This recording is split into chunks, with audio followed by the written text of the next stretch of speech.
system.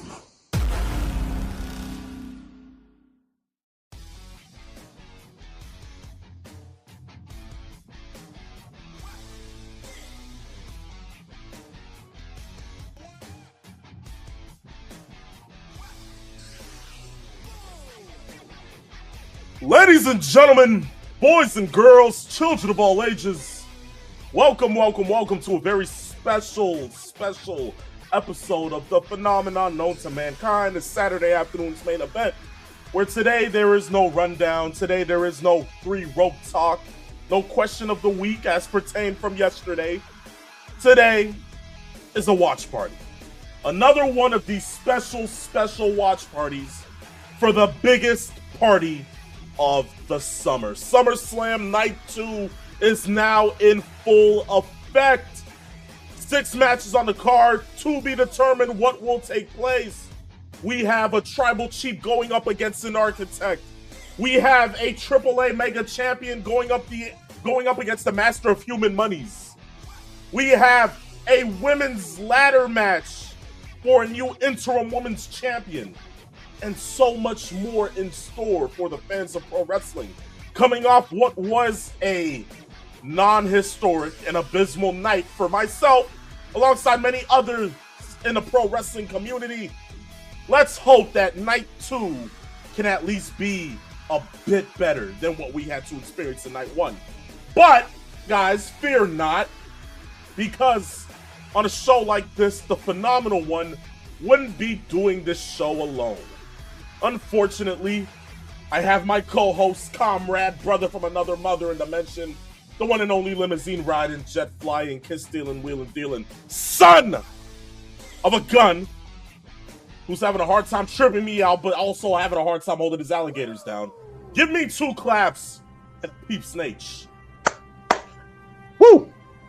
Watch party. Oh boy, this is going to be fun. All of the people that watch the show, fans of the show, even though this is a Sunday, we're going to have fun with this. We're not alone.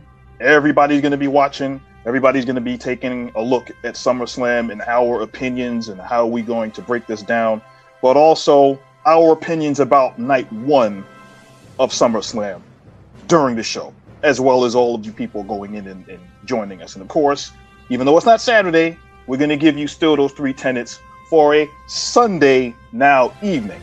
And that is laughs, good times, and all the wrestling news possible. And we're not alone. Indeed, we're not alone. Why, thank you for that rerun of that, Peeps Nate. Guys, I'll go ahead and let you know this. When it comes down to having the good times and the laughs here on Saturday afternoon's main event, one thing is certain and one thing is needed to be done. Please, for the love of God, guys, go to your phone, go into that phone app, keypad 411. Ladies and gentlemen, the host of Morton's Law, the one and only Mr. 411. Oh my God, that main event. What were they doing? Why did they do it? I can't wait to start talking about it. What was going on last night? Yes. You're not the only one. You are not the only one. Well, welcome, Mr. 411. How was your day going? It seems like you are ready for night 2. How was night 1 for you, my friend? Oh, what was the point? Why did we watch it? Isn't that the thought of everybody? Isn't that the thought of everybody? But you know what? Gang's all here, or so we think. Guys, we have one more guest to enter in the same studio today, and he is beknownst to be known to all. Ladies and gentlemen, not only is he my beloved uncle, but he's your uncle. Ladies and gentlemen, boys and girls, children of all ages, put your hands together for the one and only Uncle Triple C. Welcome! Welcome! What kind of a watch party would this be with your uncle, Triple C? We are here live for the SummerSlam watch party. I am here with the People's Nature Boy, my prestige colleague, Mr. 411.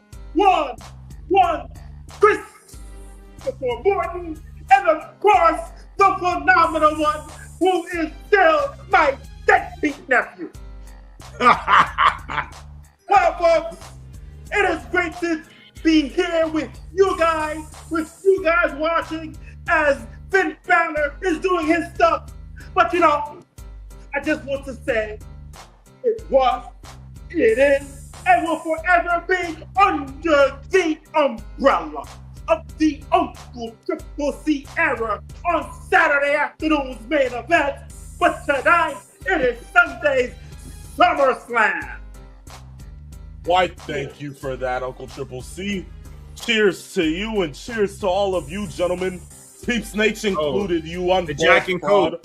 Jack and Coke right there. Jack and Coke right there. It seems to be the party of all. The libations are there. Yeah, the libations are there, but is it there for you, Peeps Nation, or is it still your own? But we're not talking going to the past because we're talking about right now. So Sami Zayn to me will beat Finn Balor, and he will be on his way to take on CM Punk in a rightful 1-versus-1 match, where at least now Sami can prepare for CM Punk. Whoa, okay. You have Sami Zayn going ahead and moving forward within this match. Mr. 401, are you feeling the same way? Or are you thinking that... Yeah, no, Sami has to win. Sami has to get the match. We've seen Balor Punk twice. Don't want to see it again. It's kind of like we're going to end up having to see Orton and Cody again. Really? We got to see that again? So, yeah. No, thank you. Okay. But although it was odd that Punk kind of called out Oba last night, did he not, after the show? It seems like he called out a lot of people. Yeah. When it pertains down to it, you know, here comes Nick Aldis coming out. Your favorite GM. Yes. Indeed. Let's hear what Nick Aldis has to say.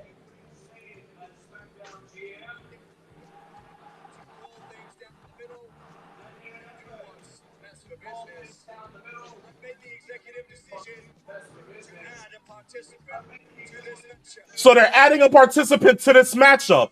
Oh. Gunther! What? Is added to the match. Wow! That's crazy. What a curveball. This makes no sense, because if they could add him to this match, they could have had Oba do double duty. That makes no sense. This is what I'm saying. Hey, listen, we still got about a couple hours to go. So who's to say that, hey, you never know, Oba may do double duty himself later on tonight. Maybe. Wait, you're saying Roman wins and does an open challenge? No, I was actually thinking Oba, you know, the way Nick Aldis is inserting Gunther in there. Invoking his title match for tonight. You know, these general managers, I don't understand. You know what? Nick Aldis, you tapped out yesterday to Gunther, and then now the guy that whooped your ass, now you want to put that guy in a #1 contenders match. This doesn't make any sense. There's no way this makes sense. Nick Aldis is free to add the man who beat his ass last night into a match tonight. And again, peeps, like, you know, it's crazy that I even have to agree with you right now. But the fact of the matter is that when it comes down to all of this, Oba should have been able to do double duty without a shadow of a doubt. Yes. This is crazy. Oh, what? Hold on. Here's another thing. What's the next announcement? Another participant? What are we doing? Oh, no. Fatal 4-way, who's he adding? Oh, boy. They really know last night sucked, huh? Is this a sign they know last night sucked? Oh, Sami is really animated in the ring at this one. Who are they adding? Oh! Oh my God! Kevin Owens is back! Wow. Kevin Owens is the fourth participant in this match! Wow. Kevin Owens makes his return after being away for a year plus with a neck injury. Kevin Owens is instituted into this match for the #1 contendership for CM Punk's WWE title. That's crazy. Wow. The genuine shock on Sami's face Now wait, have we heard that KO is close to returning? Is that common knowledge? Well, I have seen pictures and some videos of him working out, and they've shown pictures of him, and he looks like he's lost about maybe 30 pounds, 20, 30 pounds. He's probably in the best shape of his career since the surgery. And if he's ready, it's been, what, a year now? Roughly? Yeah. Yes. Wow. Wow. There's a woman crying right now. Yeah. Go figure, right? Talk about shock. Yeah. Wow. I'm stunned. I'll be honest with you. I'm actually stunned. It's very apparent that night one is not a good night, but night two is off to a shocking start. Did TKO get in the ears of Triple H to get KO for night two? That's something I want to find out.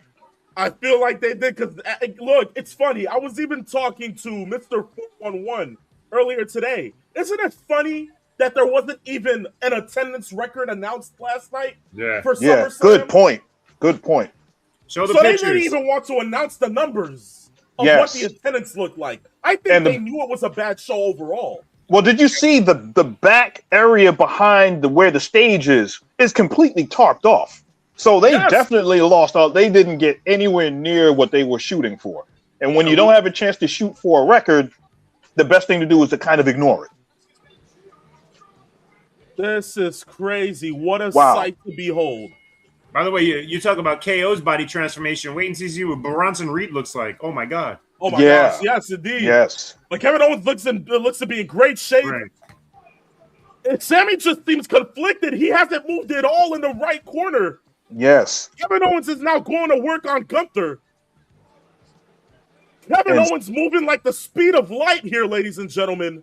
And Sammy just standing around wondering what the hell just happened. He has no idea what's going on. Exactly. Meanwhile, Kevin Owens is delivering cannonballs to both Balor, takes out Gunther with a cannonball as well. And Sammy is now walking over, conflicted, looking at his best friend across from him in the same match. By the way, I'm calling it now. Finn Balor is taking the pin in this match.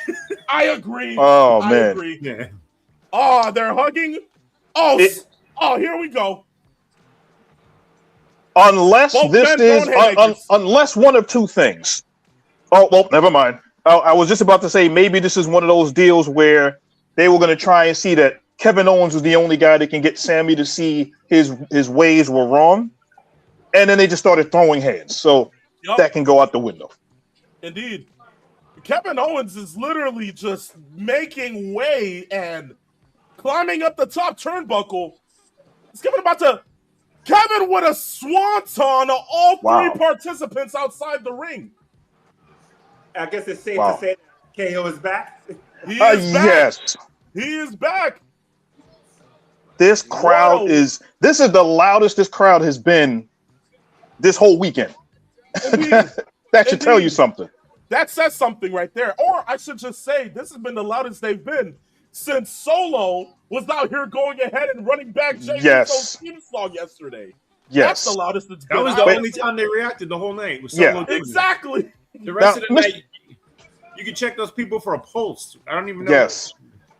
Mr. 411, I would ask you, what do you think they plan on doing with Solo now that he's got this newfound stardom with the fans? He's kind of opened up. What do you think they should be doing with him? Yeah, back from the dead is what I'm calling him, because we had him dead. I mean, if you were not buying any stock in Solo Sikoa, now you might. Yes. So I mean, this whole thing with LA Knight, and by the way, what a pop that was when the two of them hugged. Yes. So, I mean, creatively, sky's the limit for both of them right now. Maybe what about a tag team? What about tag team champions with the two of them? That would definitely work. And if you think about it, look at what they've done with the MFTs now, having Haku join in and basically manage his sons. So I didn't even know that. Yeah, he came out during a vignette. He's got like a kind of like a Samoan cane that he's walking around with and wearing a black suit and tie and everything to add to the presentation of those two. They just got to do something with them now. That's the problem. We'll see what they do. And meanwhile, we see Walter and Finn just chopping each other senseless until a reversal is made in a cutthroat or a final cut, which is what used to be the move of the Big Show way back when. Mr. 411, Pete Snake, Phenomenal One, and myself, the Uncle Triple C, want to say thank you guys for watching with us here on Saturday afternoon's main event of this Sunday Summerslam watch party. Hi, guys. So we do appreciate you guys for Hi, coming guys. out. Yes.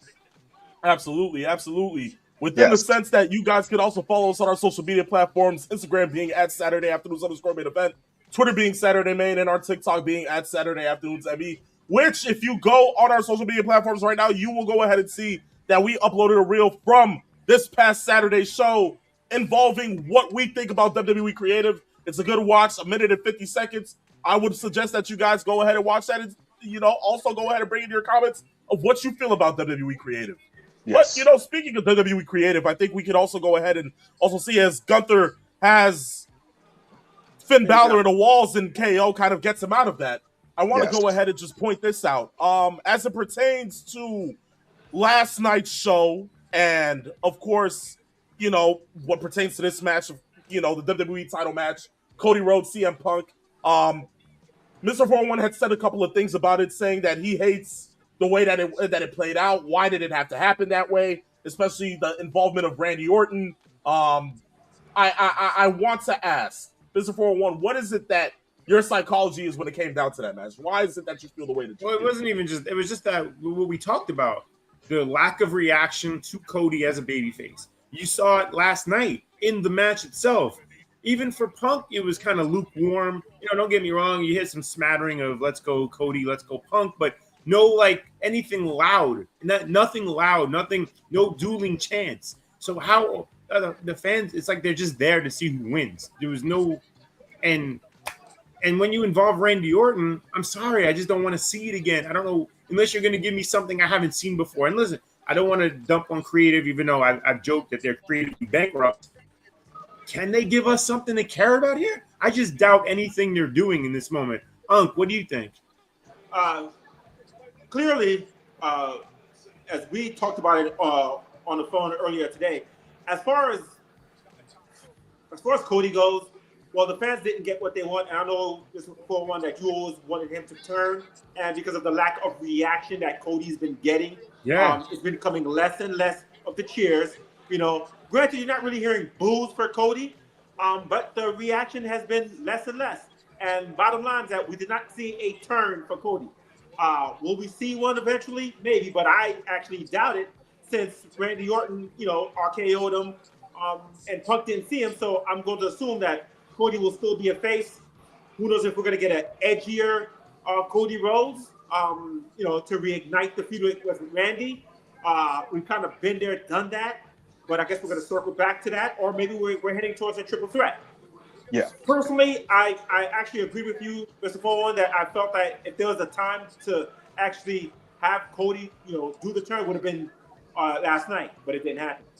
And I think it was a big tell that match was not the actual main event. If something big like that was going to happen, I think they would have ended the show with it. Mm-hmm. So that kind of gave that part away. And I also think looking at what they've been doing with Cody, I think it's basically what they did, what they were afraid with John Cena. Is the fact that they're afraid because of the marketing and how he's positioned. What would happen to the marketing of Cody and his merchandise? Especially since he's been around the kids and all of the things that he's been doing, if they turn him heel and that goes in there, especially since he's selling a movie now, he's going to be a Street Fighter in October. How would that look with him as a heel and doing all of that? They got to think forward through that based on the way TKO is thinking. So I think that has a lot to do with why we haven't seen a Cody turn yet. As Finn Balor almost goes ahead and gets the pinfall on Gunther, Gunther kicks out and Kevin Owens comes back into the ring, delivers a super kick and a stunner to Finn Balor. As Gunther tries to go ahead and put Kevin Owens in a choke, Kevin Owens counters and hits a stunner. And now he's about to hit the stunner on to Sami Zayn, who goes ahead and hits him with a blue thunder bomb. Pinfall, KO kicks out at 2.5. Are you, Rich, are you auditioning for the Vic Joseph job of play-by-play on the radio? Not even. I'm trying to take Michael Cole's job since he does an abysmal job of calling out the exact moves. Why the heck did he call Royce Keys' spine buster Yeah. pop-up power Called a bomb. power Who does bomb, that? yeah. Michael What the Cole hell? at his best, You know what? everybody. Michael, Yes. give me Michael Cole's job, okay? Just give me Michael Cole's job. But As long Kevin as he Owens doesn't never have showed John his signature. Heidenreich chasing him while he's trying to call matches, yeah. H, I told Rich this on the phone earlier. Started by Man. Kevin Owens here. Hold on, guys. Kevin Owens is the #1 contender to CM Punk's WWE title. Kevin Owens has pinned Sami Zayn. Wow. If I was Walter, I would probably feel a type of way about that. Walter, forget Walter. Sami Zayn, because this was supposed to be a one-on-one match. What are you talking about, Walter? He won his match last night. He's doing double duty and lost a match that was supposed to be a little more important. You know, I think, yeah. Nate. Come on, Nate. I'm sorry, man. I mean, I feel for Sammy. You know, bottom line is that Sammy, who is the last real good guy in this business, once again gets screwed. I guess he should be the next one to take it up with Nick Aldis, because I think that's what's going to eventually happen. You know, Nick Aldis. You know, I don't know. I think a little wrestling match that you had last night, I'm saying, has messed up your damn brains. I'm saying, put some damn cobwebs in there. By the way, now that we can talk about Aldis, what did you guys think of the Nick Aldis match with Walter? Because I really enjoyed that match. I loved it. I thoroughly loved it. When it comes down to the psychology, right? I think that's what we always like to pertain when it comes down to these certain, European wrestlers, especially, like when it comes down to guys like Aldis, guys like Gunther. Aldis displayed a sense of wrestling yesterday where I can attest to say it seemed like there was a lot of Davey Boy Smith influence within it, and I thoroughly enjoyed it. The technicality within both men and how they went ahead and wrestled. I just feel that them going ahead and of course they're showing a couple of troopers right at ringside going ahead and drinking some suds, and here comes Uncle Triple C who wanted to take a drink. You know what? Drink away, Uncle Triple C. But like I was saying, and when it pertains to the match yesterday, I felt like the only thing that was flat was the ending. That was the only thing that fell flat. Mm-hmm. For all this to tap to Gunther in that facet, after kind of, again, the way that we see them going ahead and tapping just strictly to Gunther, it's like, you would have thought there was more to all this. There was more that all this could have possibly given, especially the way that he was getting out of all of these sleepers prior in the match. And all of a sudden now it's like, oh, he was already great. He was still filled with energy. And now, seconds into getting the sleeper, tap. See, I felt that was flat. If you notice the reaction, Unk disagrees with us. We just talked about this on the phone. Unk disagrees that the fans may have not wanted to see a second match. Whereas I thought you protect all this a little bit, have Gunther cheat to win the first one, and maybe have a little bit of a feud. Unk says he doesn't believe anybody was wanting any of that. I certainly would have wanted to see another second Aldis match. I did not want to see another second match because the reason why I say this is that you got to think WWE creative, but you also got to think of there's a lot of WWE only fans that look at Nick Aldis as just a talking head, a general manager. Yes, we know as wrestling fans that Nick can wrestle. You know what I'm saying? And you can see some of that, a little rust, but you can see that he still got it. To me, I'm like, okay, look, Gunther made John Cena tap out, you know what I'm saying, back in December, right? He's a career killer. He saw what he did to AJ Styles at the Royal Rumble. So we know that right now that is his thing. He's a career killer, right? I did not want to see another match because I'm like, first of all, selfishly, I do not want to see Adam Pearce on my freaking TV screen on Saturday, on Monday, and Friday. I don't need to see Adam Pearce for 2 days. Okay, that's number one. Someone has a gripe with Adam Pearce. I'm sorry. Yes. Someone has a gripe with Adam Pearce. I'll just drink Yeah, that. smart choice. Smart choice. My thing is that Nick Aldis, if this was his swan song, what better place to do it in front of 25, 30,000 people in a stadium and go out against a guy who is right now the career killer. So I don't have an issue with that. It's the blow off. They had the one match. I don't feel like you need to, have another one. Let Gunther move on to whatever next will be for him. And after, today, obviously, I'm going to assume, there'll be, the gripe with KO and Sammy and Finn, and who knows where that will lead to. I can understand where you're coming from, Uncle Triple C, but I also feel like there's that sense where people want to see Aldis wrestle because Aldis is almost younger than most of the men on the main roster. He's younger than both of the men who will be main eventing tonight at SummerSlam, Roman Reigns and Seth Rollins. It's not that he can't go. It's the fact that WWE hasn't allowed him to wrestle since he signed. And we know the man can wrestle. Instead, they use him as a backstage voice, a sense of like authority on the SmackDown roster, which is fine. But again, if the man can go, let the man go. So I do want to clarify my position with Nick Aldis. I've never thought he was anything special in the ring. I think he's a good hand. I think he's a good mid-card guy. Mm-hmm. But I just thought that this angle would play out a little bit longer. That's all I'm saying. Mm-hmm. I agree as well. Because I feel that it's not like I'm telling everybody, oh, Nick Aldis should be WWE champion. No, I'm not. I'm not saying that in any way facet. But if the man can be used to even guide a storyline even further, why would it just be this quick one-off with Gunther? That's what I'm saying. And if anything else, it builds up his cachet of how tough of a person he is as the GM on SmackDown. So now it's like you get a GM, he's a pushover, he's a wimp, maybe he's an old retired guy. Nick Aldis is 39. Damn, Peeps, why would you describe yourself like that? Oh, of course. Yeah. It'll be one of those kinds of shows, guys. I mean, you said a wimp, an old retired guy. I'm just saying, like, just... Yeah. So you know what? I digress. Just write it down. Just write it down. Yeah. I got it. Does the I digress count on the watch parties too? You know what? We can roll that over in there. Yeah. Get the pen, Pete. We can do that. We can do that. Get the pen. Why not? Get the pen. Yeah. Yeah.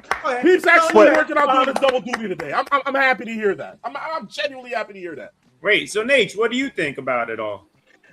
My thought process is Nick Aldis being the wrestler that he is, it kind of gave me the vibes that we got between Danielson, if you can remember the match from a couple of years ago between Danielson and Nigel McGuinness. And the fact that it was that one more go of it, let's see what I have left. And because now that Aldis is back to being the GM, I think it goes back into building him as the GM that's not a pushover. Obviously, he's a big guy with 6'4", 6'5", 230, 240. And if anybody has to get into a physical altercation, they will remember that Aldis can still wrestle. As a matter of fact, at the end of the match, if you recall, Walter was getting out of the ring, and then he looked at Mickie James, who is Nick Aldis' wife, and said, that wasn't as easy as I thought it was going to be. And he said that more than once. So they can kind of use that to kind of continue to build on Aldis and try to let him know that he may not be wrestling full time, but he's not a pushover now, and use that in building him as their GM. Well, here's a question right now. Gunther doesn't win this match. He retires 3 people. He beats Aldis last night. What's next? What are you doing with him? And that's the reason why it made no sense. If they would put him in there outside of the fact that they've got KO to be in there to win, they just wasted Walter. And then once again, although the night is still young, they wasted a storyline opportunity to have Obafemi be in a title match on night 2. If they don't use Oba, then we'll know this whole thing made no sense. If Oba comes out as a surprise and ends up getting a shot today and maybe winning the championship or whatever is the case, then we'll all eat crow. Well, speaking of making no sense, the next match is about to start, in which it is the United States title match between Trick Williams and Baron Corbin. And judging by Mr. 411's reaction, none of us wanted this match. Nobody wants to see Baron Corbin. I don't understand who is clamoring over the return of Baron Corbin. This is horrible. He should. They just show the one side where it's empty by accident. By the way, you have the pictures. Can you get a good shot of the pictures from last night? Oh my gosh, we have to say a vitriol for that. This should be a squash, and it won't be. But Trick should win this in like 3 minutes. They'll stretch this to about 8 to 10 minutes. Right, probably. right. We don't need to see 8 minutes of Baron Corbin. So a little while ago, they showed a shot of the crowd. This definitely looks like a much bigger crowd for today than it did for yesterday, because it looked like that upper deck looks like it's completely full. At least again, on hard camera side, it definitely looks full. So, from what I'm looking at right here, I could see some purple seats, and it seems like they tarped out a quarter of those upper deck seats all the way up in the nosebleeds, just to push everybody down a bit more. Yes. So they were pretty much trying their hardest, and as you can see, if you can probably see it now, they tarped out a lot. So I'm just, this is those upper deck seats was what, $25, right? I believe. Yup, yes. 25. That showed you the desperation of what they were doing here, and the fact that if you're going literally 2 to 3 weeks before SummerSlam was going to start, and you're saying, well, guess what? We've got affordable tickets. Well, there are other places that have affordable tickets. And when we get to the point where does the talent and the product, is it worth the money that they're shelling out for it? That's when you start to see the empty seats. Yachty's back. Where has Yachty been? He hasn't been on the show recently, right? I think he got beat up, if I'm not mistaken, and they took him off of TV for a little bit. Oh, so, yeah. Of course, now he's back. Yes. For the one and only Anointed One, who is currently making his entrance. That's my boy.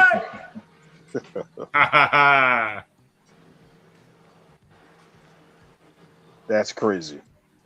It is just amazing when you see Trick Williams' entrance. He almost looks like a movie star, the way he comes across. It is insane. This is what you get when you actually utilize star power in every facet of the word. Yes. Trick Williams is a walking $1 million check that has certainly been cashed in the favor of TKO. And the way that I see it, he's never losing an ounce of reaction from the fans. The fans are always into him. As you can hear Minnesota chanting, "Whoop that trick." Yes. As he's making his entrance, you can just tell and see star is written in capital letters for Trick Williams. Yes. And that's all you can ask for. That's really all you can ask for.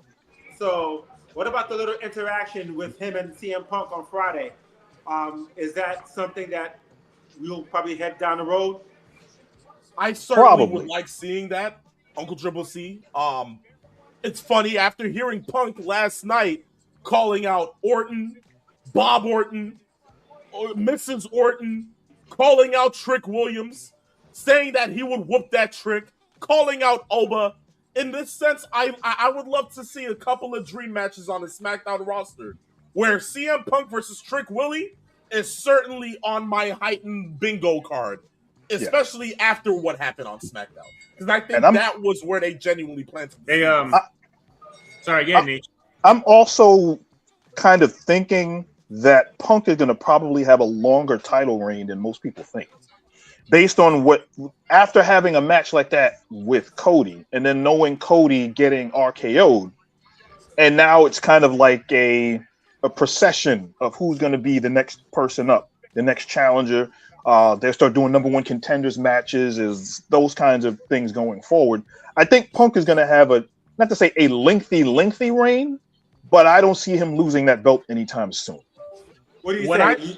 You say he's going to, I'm sorry for one, just real quick. You think he's going to hold the belt till WrestleMania?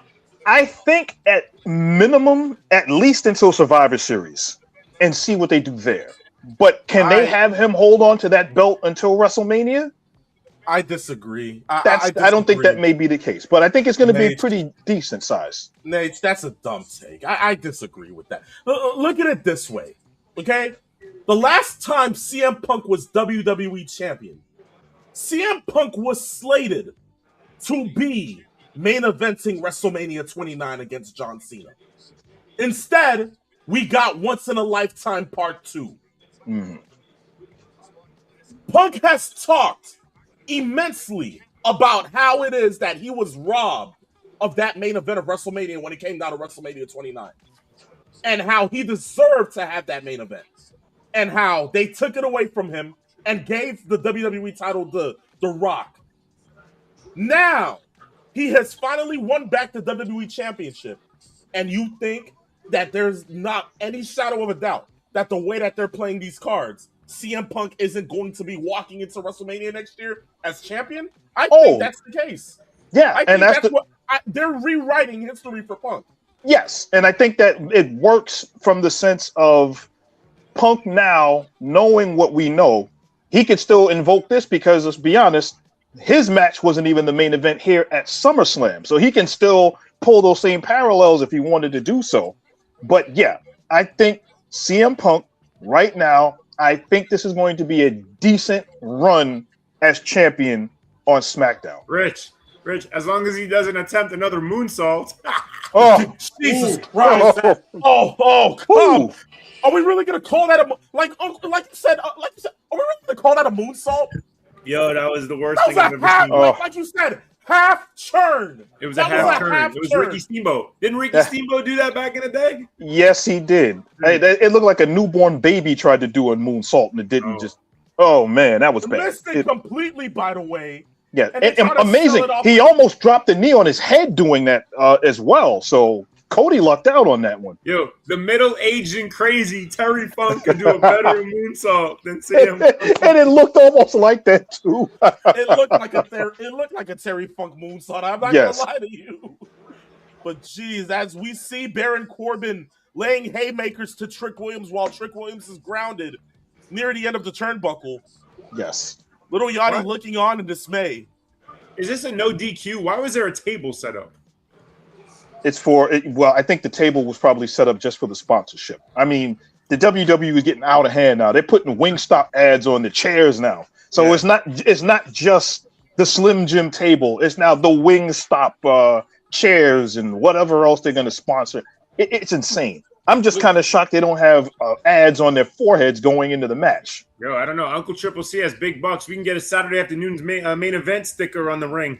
Hey, listen, you know what? Because, hey, listen, I know your uncle has not been on regular TV, on regular Saturday afternoons programming, but your uncle is always making that moolah.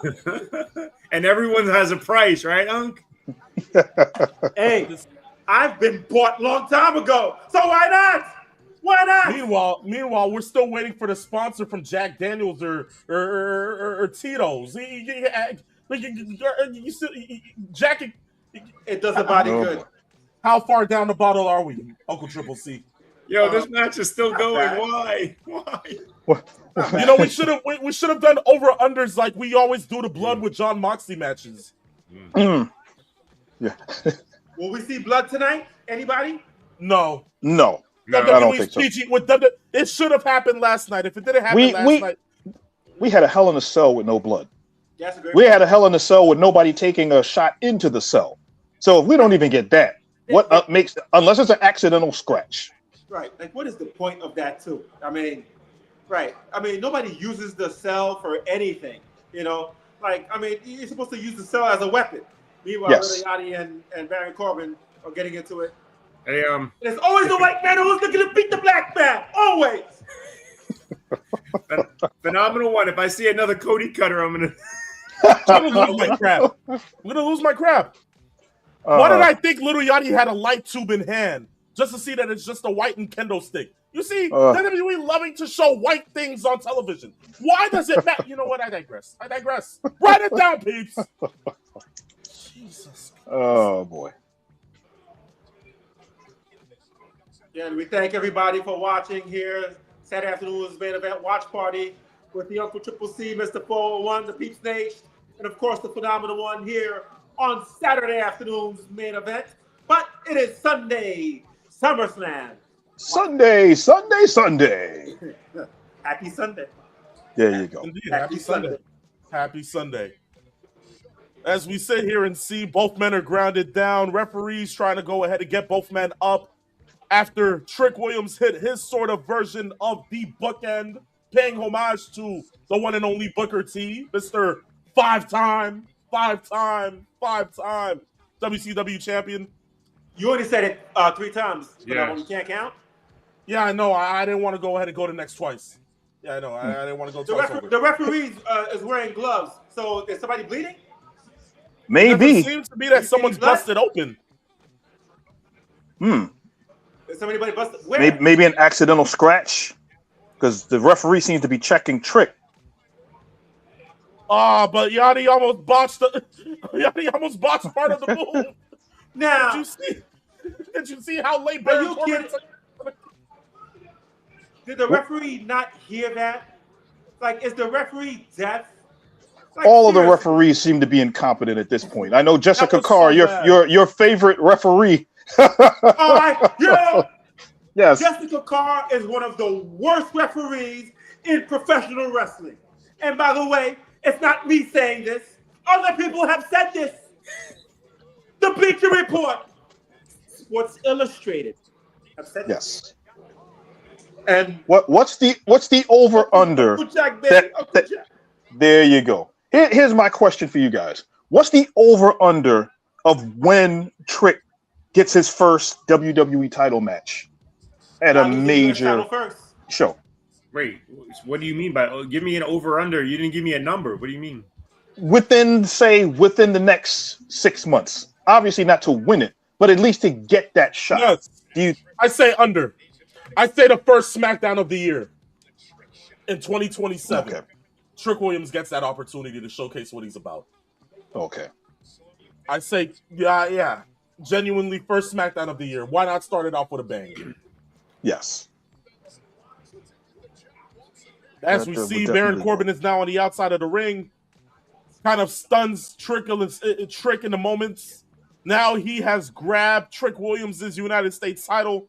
Seems as if he's about to try to implement it into the ring. He's cheating, Gorilla. He's cheating. Here comes Yachty to stop Baron Corbin from taking up the title. Baron Corbin has Yachty. Yachty takes a bump on the table, which is the table doesn't fully break. Yeah, I heard that WWE invited Jesse Ventura for this weekend. Have they showed him on camera? At all? I haven't seen him, but it would be interesting if he called one of these matches. Guys, Baron Corbin just hit end of days on Trick Williams after stunning him with the U.S. title. The ref is bidding. Baron Corbin is the new United States champion. Wow. Bullshit. What? Wow. Bullshit. You gotta be kidding me. Well, there's the surprise booking of something that's not supposed to be rudimentary. Why is that? This comes across to me as WWE trying to not look predictable. And in doing that, they just ruined a really good U.S. title run. Wait, hold on. Unless they think he's outgrown it to Phenomenal One's point. Maybe they think he's ready to elevate. That's it. He's done with that title. Move him up. Yeah. It could be two ways to look at this. Yeah. But I think most people were probably looking that title change was going to happen to Carmelo Hayes. And now what does that do with Hayes going forward? Are you going to have these two face each other with nothing, quote unquote, on the line? That's going to be the interesting part.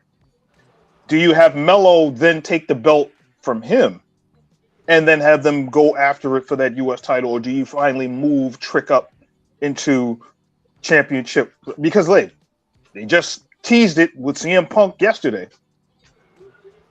Who knows? I want to be a flyer on the wall. Who in TKO, WWE, anywhere in the company went, you know who we need to have come back? Who? Baron Corbin. What? No. Why? What? Not only that, but a Baron Corbin who hadn't had a match on a main roster until now, tonight. Yes. His first match back in WWE since coming back on SmackDown to interrupt Trick and Melo. Yes. Now he is officially United States champion. Oh, don't get me wrong. You'll have the IWC out there telling, he's been doing tremendous work in MLW. Yeah, for the 2,000 people that watch it. This is... Yeah. Behold, the IWC is about to go ahead and be in shambles within the next 3 minutes. I'd like to go ahead and start checking it now to see what they're going to say. This is... That is... Wow. Yes. That was just uncalled for. That doesn't make any sense. Okay, here's a great question going forward. After tonight, as they build towards, what are we building towards now? Survivor Series, I guess, right? And then the Rumble. You got Money in the Bank. Money in the Bank is going to wow. be in between. Yes. What month is that? Next I month. think it's next month. Yes, yeah, in September. New Orleans. Mhm. Okay. Next month in New Orleans, September. I'm just Unless- curious. Unless, like you were saying, Mr. 411, Uh-huh. I myself were thinking that, you know, next month should have been the reign of one Dominic Mysterio, It might be Really the being guy that put just in? lost. but the guy that just lost Hmm. Right. may be in place to win Money in the Bank now. That's what they're gonna do. I think so. For all the shots we take at Yeah. them, if they do that, then they hit a home run if they do that. Indeed. Yeah. Although there have been instances where U.S. champions were also Mr. Money in the Banks. Mhm. You know, they could have allowed him to do double duty, but you know, I guess that's the vocabulary word that's going to be the highlight of same this year. Double duty. Yeah, but You know, Unc doesn't hear that Dom's not gonna win now. Unc doesn't want any part of that.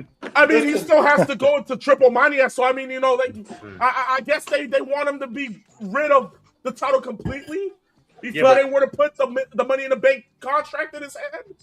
He would deserve it this year, I think so.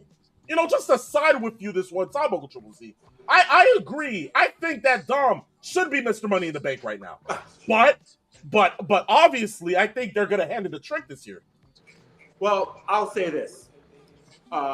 Dom, to me, who is already a 20-year vet, a Hall of Famer already. 20 I years.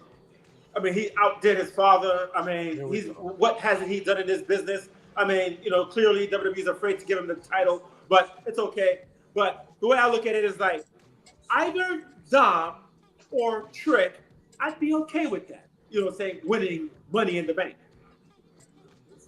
I am a Trick supporter, you know, as you can see. Okay. Okay. I got it. Okay. With it. Well, okay. Plus, Indeed, for a our Trick supporter. conversation, we talked about, and Dominic even referenced it, right, on the interview with Chris Van Vliet. Excuse me, Ariel Helwani. Pardon me, wrong guy. You know, we're so used to the Van Vliet interviews, you forget about Helwani. Right. About how the difference in the booking Yeah. from AAA to Raw. It is. Let me tell you something. When you look at, for example, like let's just take, you know, because we're talking about Dom, right? The way Dominic Mysterio is booked in AAA, and then you look at him the way he's booked now. I mean, I guess we could talk more about that when Dom has his match against that stupid Danhausen guy, but whatever.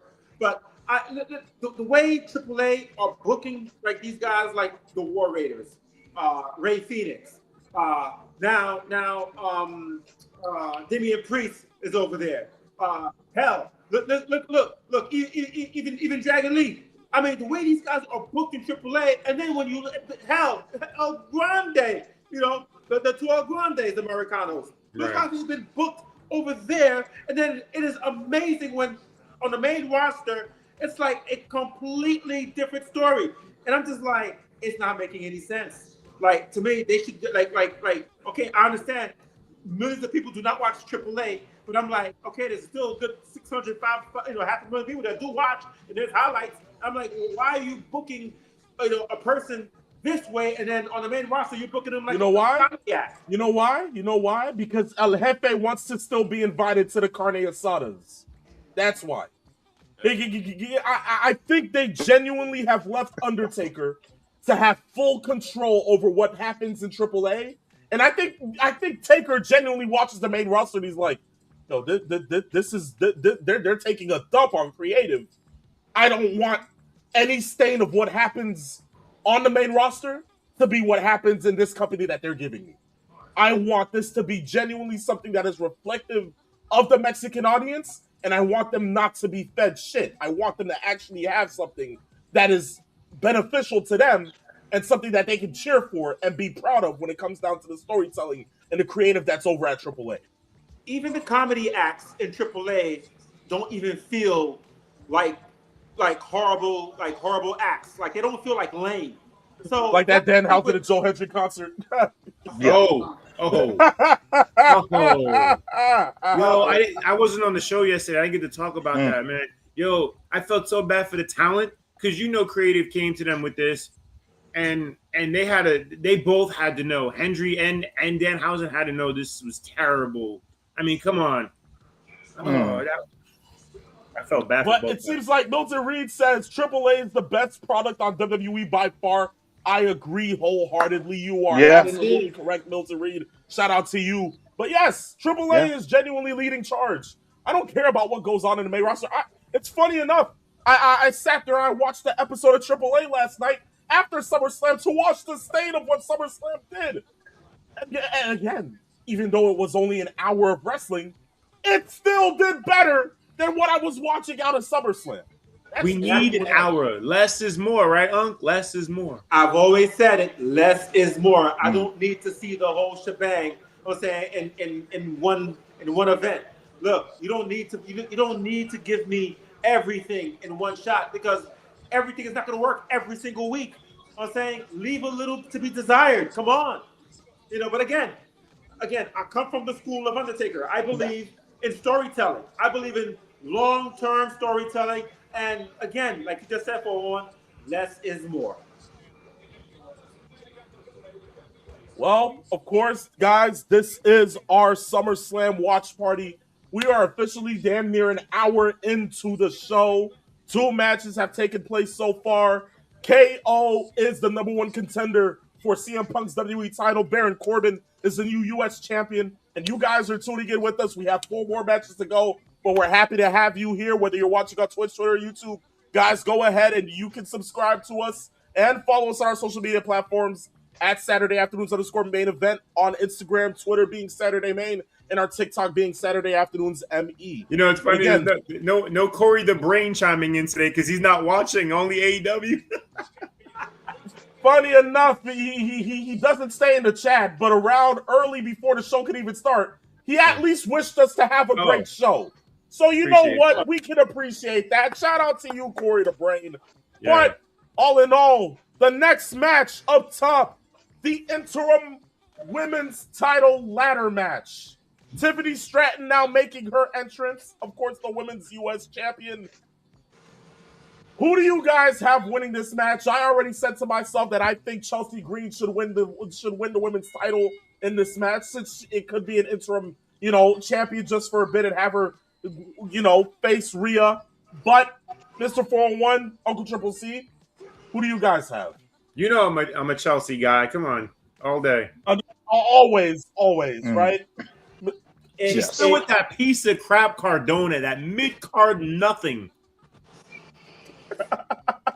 For like to your point, I hope and pray, honestly, that Chelsea Green wins, because listen, if you watch SmackDown, if you've been watching, you can hear you talked about Cody earlier. When you watch one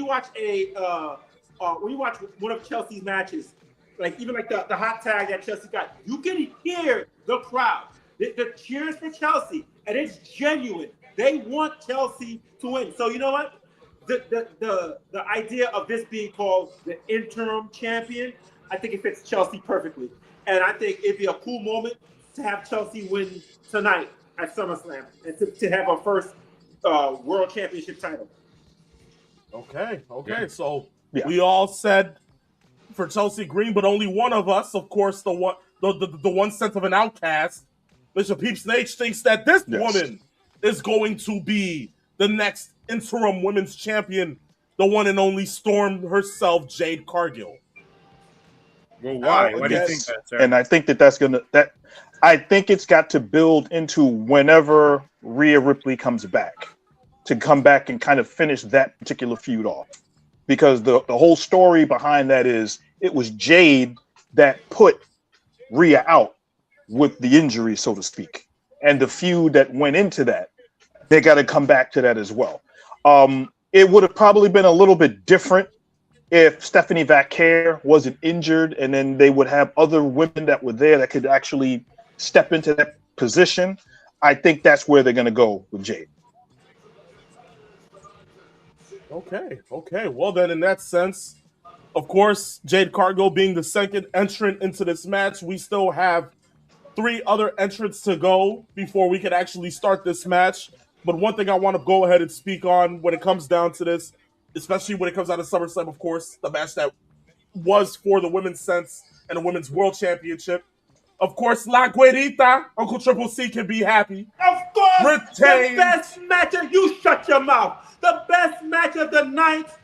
Listen, bottom line, Liv Morgan against Io Sky, I don't care what anybody says, was the best match of last night's SummerSlam. Okay? They had the drama, the near pinfalls, everything worked. Again, and by the way, I don't care what anybody says, because the bottom line and the end result was that Liv Morgan beat Io fair and square. That's the truth. So I'll disagree slightly. I love the finish of the match, but the whole match itself, they're just doing moves. It's not really wrestling. It's not like an AEW match, but you just move to move to move to move, and there's nothing really going on to register a wrestling match. Not saying it's bad. I'm just saying it's what wrestling has become, right? In a lot of matches. Now, my problem is, and I've spoken on this for the last couple of months, and I want to ask you this question, Uncle Triple C. They didn't do anything with Liv for about 3 to 4 months since WrestleMania. And now she finally gets her first defense, and she wins. No problem. Now, what if they go back to her not doing anything because they're just going to keep her in as a placeholder up until Von Care going ahead and showing up? Do you think this is one of those reigns where Liv doesn't have to defend the title every other show, and does it ruin her credibility? First of all, money. Bottom line is that why should Liv have to sit there and defend like a moron, like some of these other wrestlers, like CM Punk wants to defend his title every freaking week? That's your business, okay? Why should Liv have to defend her title every week? No, that's smart. And bottom line, on that Raw side of the women, it's obviously apparent that everybody outside of Io, who finally stepped up to Liv, actually wanted to have a match with Liv, because obviously everybody knows that Liv is the greatest of all time. You know, I'll say this: we take shots at Unreal, but some of the things between Triple H and the wrestlers is always good to see. Like when he called Liv, he said, "Now you're the not ring general." What did he call her? He said something about her being a leader in the ring now, that he can trust her in the ring, and she's kind of like calling the match. And that says a lot for her career when you saw that little piece of her on Unreal. By the way, you know what touched me a lot for Unreal? I love the whole trick and Lash Legend with the proposal. That was so nice. I love that. That was very nice. Yes. Yep. Yeah. The one thing I will say about Liv is the fact that she has grown exponentially in ring from where she was, say, 2-3 years ago to where she is now.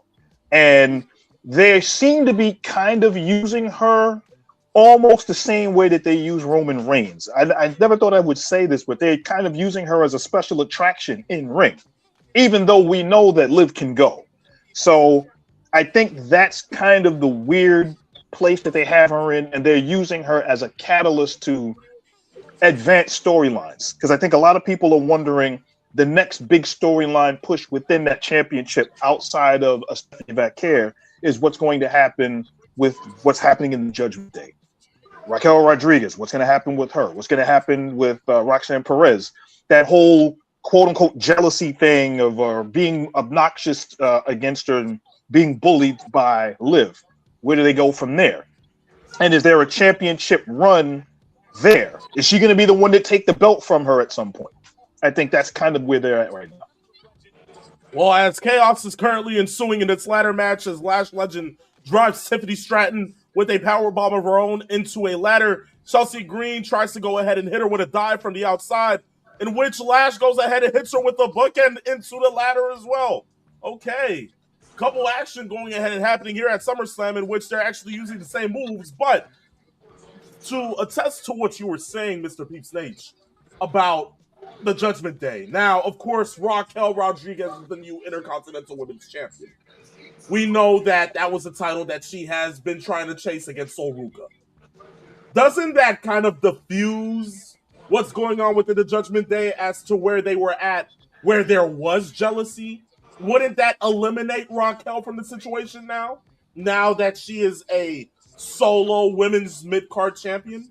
Now wouldn't that just leave Roxanne in the midst of that? As far as Roxanne Yes, goes, and I think that actually it highlights Roxanne Perez and what they've been doing with her, and then that accentuates the feud that they could potentially have with her and Liv. If you're going back and forth and trying to figure out what's happening there, you have to know that that's still on the cusp. Is there going to be somebody that talks to Roxanne and says, you know, you're being used, you need to do better, you don't need the Judgment Day, similar to what Finn was doing before he moved over to SmackDown. So there's still a story to be told from that. Uncle Triple C, you seem like you had a couple of words to say. yeah. Listen, Roxanne Perez, you're a good hand. Bottom line is that. Listen, know your place, okay? You are the third member, actually the fifth member of Judgment Day, okay? You're not World Championship material yet. Eventually, you will be one day. But listen, you are here. First of all, you was here because of Finn Balor, all right? So, bottom line, you realize Finn Balor was garbage, so you stuck with Judgment Day because you know these are winners, okay? Liv, obviously the greatest luchador in professional wrestling history, my boy Dominic Mysterio, and obviously JD, who, by the way, once again, that stupid Danhausen crossed my boy, on SmackDown, that AAA, whatever title that was saying in AAA. Now, Roxanne Perez, right? Just know your role and shut your mouth and let the grown folks handle business. You know, it seems like you really have intertwined with your Prince Nana, your inner version of Prince Nana. You know, Uncle Triple C, this is what you think of Roxanne. Is this your full on point for all of the women in the roster, or is this just the way you see Roxanne? I just need to know. What? Is this the way that you see all the women? You know what? I think it's the libations already talking up. You know, it's his inner Prince Nana and the Jack Daniels. I fully believe it. Salutations to Mr. 411 who decided to stay off the cut water today. Yo, shout out to you, man. Yo, great stuff. Yeah, I had a bad experience with alcohol recently. There's going to be a little dry period here. Yeah. You know what I've noticed, Mr. 411? Yeah. I have noticed that when it comes to big PLEs, it just so happens that when it comes to the alcohol beverages, right, you just seem to kind of stay away from it on these watch parties. I've kind of noticed that, Mr. Ball. Well, not when I was with you. When we did it, that's when the cold water put me out of commission. No, you gotta say it correctly. Like you were saying that whole show. Cut water, bitches. Okay, there we go. Right. Salute to Mr. 401 on that. But hey, look, we're rooting for you, soldier. You're doing great. It's Peep Snakes. That's the. Would you say the uncle was a fatal influence?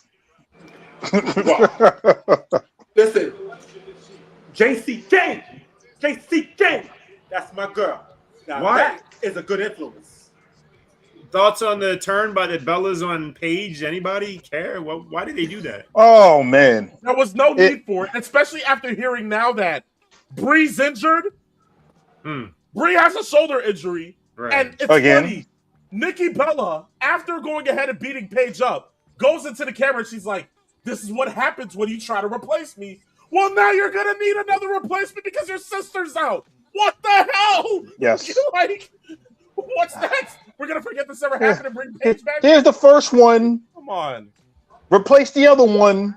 She gets hurt, and now the person that was replaced is back, and now the replacement gets hurt. You can't make this stuff up. You can't. As Tiffany Stratton sends Charlotte Flair into the ladder, it seems like Chelsea Green is a lone wolf in the ring. She is now about to climb the ladder to try to retrieve the title. Although Jade Cargill is now one step ahead, stopping Chelsea Green from going ahead and getting the title. Now, again, I understand that is one rickety ladder, I'll tell you that much. I agree. Is she going to hit? Oh, she hits Jada to Chelsea Green onto the ladder that was set up in the corner. And now Jade Cargill is currently climbing the ladder. I'll give you that Jesse Ventura. Like Whoa. we're missing like that one high flyer in this match. What do you guys think? Repeat that, Uncle Triple C. I said I feel like we're missing like a high flyer, like a Io Sky type of wrestler, like a high flyer. Now, or Stephanie Vaquer, or somebody that would have done something. Like a spiral tap. Although I think, of course, we have the Charlottes who can hit a moonsault, unlike some people who tried to hit one this past weekend. We also have Tiffany Stratton, who knows how to hit another one, and can hit swantons. I think she can probably go ahead and do something, experimental today. It can happen. You think Charlotte is telling Tiffany about somebody in her DMs right now? No. It seems like El Grande has moved on. You got that right. That. He's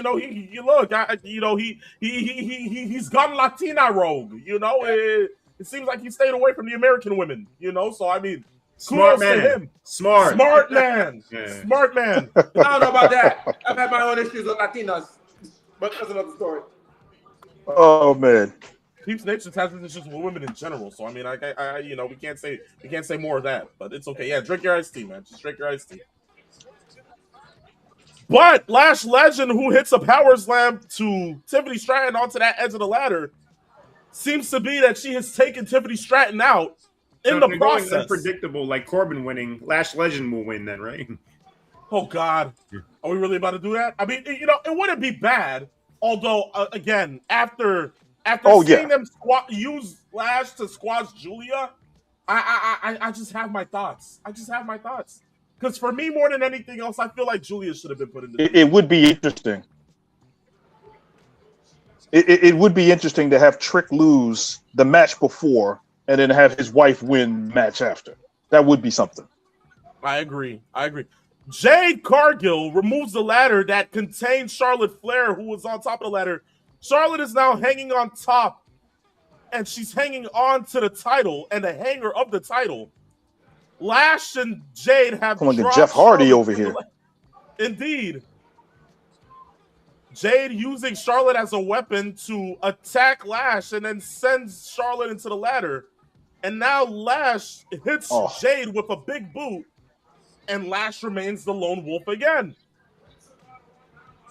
By the way, don't be a fool and get married. It always ends poorly. Just don't do it. I can attest. It seems like we're all hitting. I guess 60% of the nation will agree with that. All of you guys are hitting Ric Flairs in the process. Isn't this just funny? Public service announcement from Saturday. Yes, and the fact that you delivered that Lash is on the ladder right now.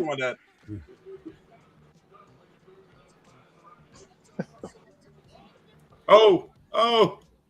Lash and Tiffany fighting on top of the ladder. Lash gets put down, although she is now removing Tiffany from the ladder, setting her up in a powerbomb position. Instead, Tiffany Stratton sends Lash Legend into the ladder on the corner, and Lash is out. Tiffany is now climbing the ladder once more. Well, she is the Minnesota hometown favorite, so maybe she could actually get up there and try to secure this. She's from Minnesota? As she is, here comes Chelsea Green stopping Tiff from going ahead and... Oh! And there goes your high-flying moment, Uncle Triple C. There you Chelsea Green takes out Tiffany Stratton. Come on, Chelsea. By tipping out the ladder. Hey, listen, Sending do not Tiff ruin into it for the Mr. 411. You shut your mouth for that one. Do not ruin it for Mr. 411, just in case. This crowd is on their feet. If it does happen. The crowd is on their feet in anticipation. Do not ruin it for Mr. Can Chelsea do it? Oh, no. No DQs, and here comes the baddies of Jade Fab and Cargill Michin are now in there. to stop Chelsea Green from retrieving the women's championship. Look at that. Look at that. They have her hung by her feet into the ladder. Hey, listen, don't ever say America is not a bad country, okay? Black and Asian, beating the white. So don't. I mean the Canadian. So don't say anything.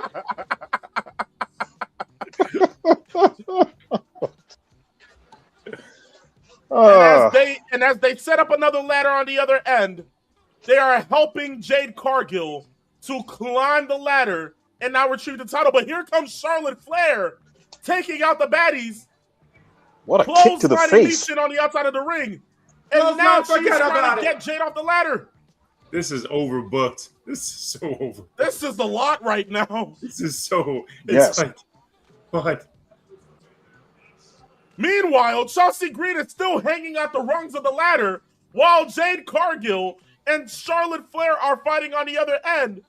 Tiffany Stratton and Lash Ledger are climbing the ladder on the And there's a third one. Yes, the third ladder coming up there now. And the third ladder, nothing's happening right now other than Jade trying to push these women off, which she does. Jade is now on the middle ladder, climbing, trying to retrieve the title. Charlotte Flair's on the right ladder, and she's trying to stop Jade from retrieving it. Chelsea Green is still playing possum in the meanwhile. Charlotte and Jade throwing haymakers What core at each strength other. that she has. Both women are taking each other out on the right ladder. And still, Chelsea While Green that belt is still teetering. playing possum while the belt is teetering. Oh my God! Is it going to happen? Oh my God! Wow. Happy SummerSlam, Mr. 411. Chelsea Green is your new interim women's champion. There you go. The right call made. There you go. Deserving.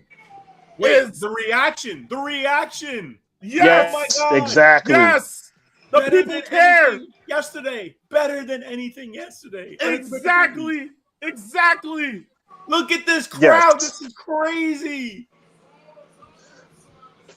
Imagine all of those people that actually paid money for tickets to night one, and then they didn't have money for night two. And they see that night two was already a better show than the first night.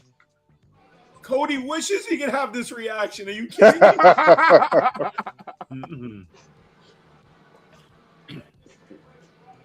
Overbooked is an insurmountable word to use when it comes down to this match, but the right person went over. Yes, there was a lot of chaos. There was a lot of craziness that went on, but that's what you expect in a ladder match.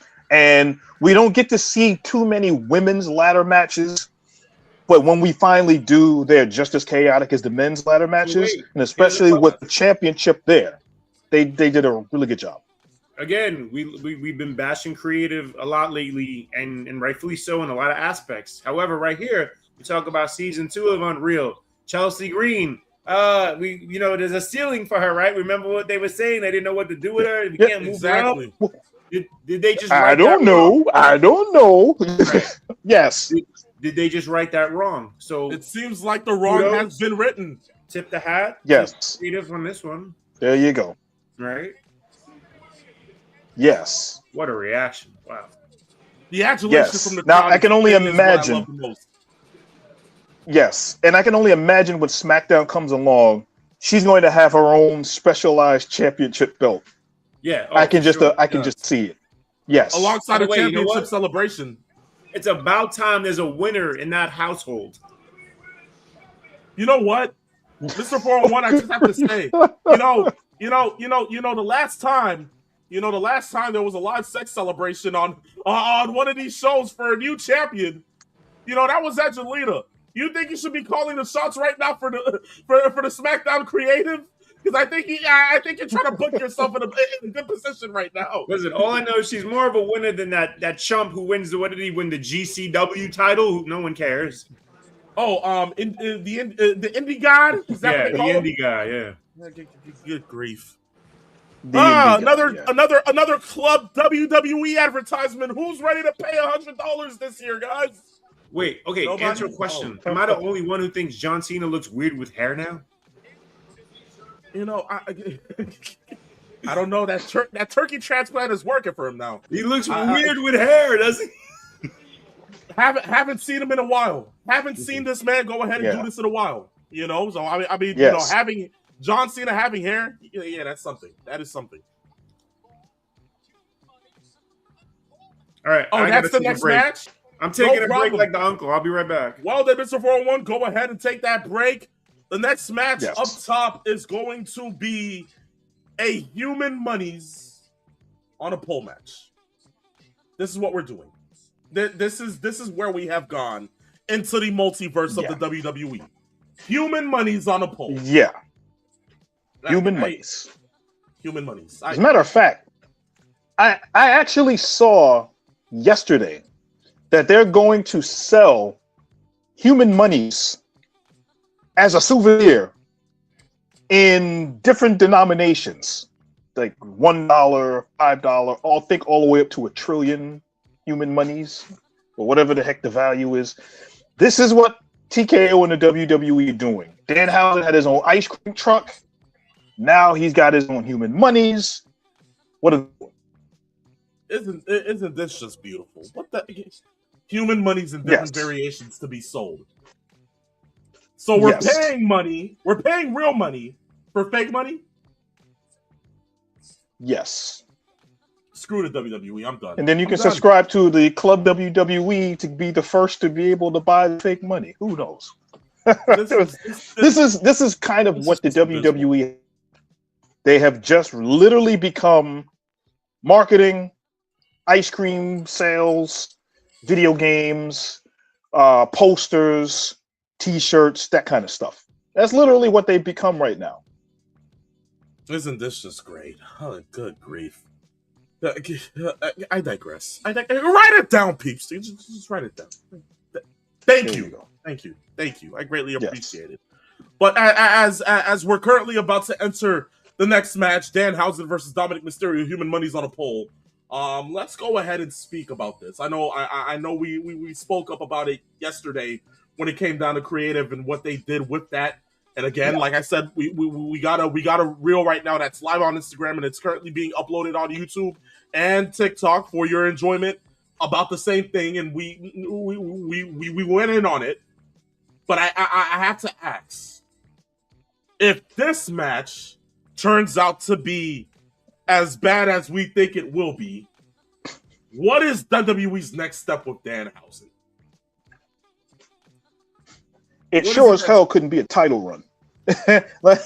Because if the next step is to bring him his own Danhausen championship belt and him to try and defend it on television, they're losing the plot with what made Danhausen special in the first place. The issue that I have with the WWE is that when they have something that is organically over, first of all, as we talked about on the show before, we've castigated everything to the 4 winds about how they initially debuted him. Everything else since has been printing money for WWE with Danhausen. They're really getting to the point now where they're starting to overexpose him, and they're running the risk of losing what makes him special to the WWE fans by overexposing him way too much and too often. And I guess when it comes down to it, they do the same with him and Joe Hendry. We're putting them in the same facet when genuinely they're 2 different individuals. Yes. I think that has to be something that will go ahead and change as well. We don't need to be seeing a lot of that. Yes. But if they can run the risk of having Danhausen win this match, so to say, they're doing a bad job. I'm sorry. I think. Can we even really call this a match? For the sake of all things WWE, I think we have no other choice but to call it a match. If we can still go ahead and remark to Judy Bagwell on a forklift, I think we could go ahead and talk about Human Monies on a pole. Yes.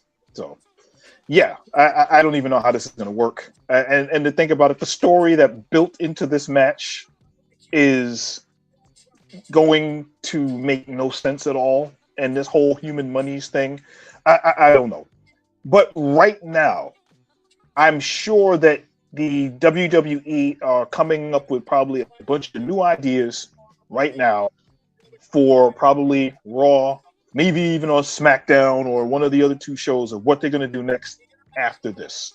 My question is, what's next, Dominic, after this match is over with? Because they can't keep stretching this Dominic Danhausen thing any longer than it already has. Absolutely. I think it's going to be over with as of right now. This should be the last match. End this whole feud. Get it out the way. And let's just move over to what's next.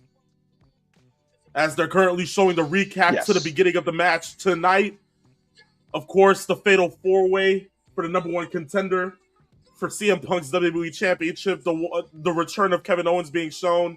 Women crying. Men adulated.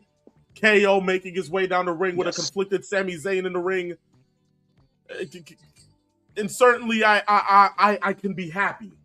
Because, to say the least, we're going to get CM Punk versus Kevin Owens for the WWE Championship.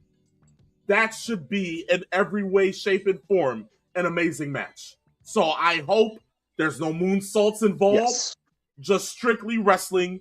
And, you know, I want to see what the promo battles look like between the two. Yes. And only imagine if you were to tell somebody that Kevin Owens and CM Punk would have a match, and of the two, Kevin Owens would have the better moonsault than the two, you would have thought that you were crazy. But I'm pretty sure that that's going to be the case. Maybe he'll rib him about it. Who knows? Imagine the first promo battle he does bring that up. I'd love to see that. Yes. What the hell? They're calling Danhausen the Curse Father. Winner of 9 Slammy Awards. Yes. Yes. Best entrance of the year. Best faction of the year, the Minniehausens. OMG moment of the year. Female superstar of the year, not Olivia Morgan. What is it that we're doing right now with this intro? WWE Studio Housens presents. Yes, they showed that intro during the countdown to SmackDown, in introducing him. So, they're really going all out for Danhausen.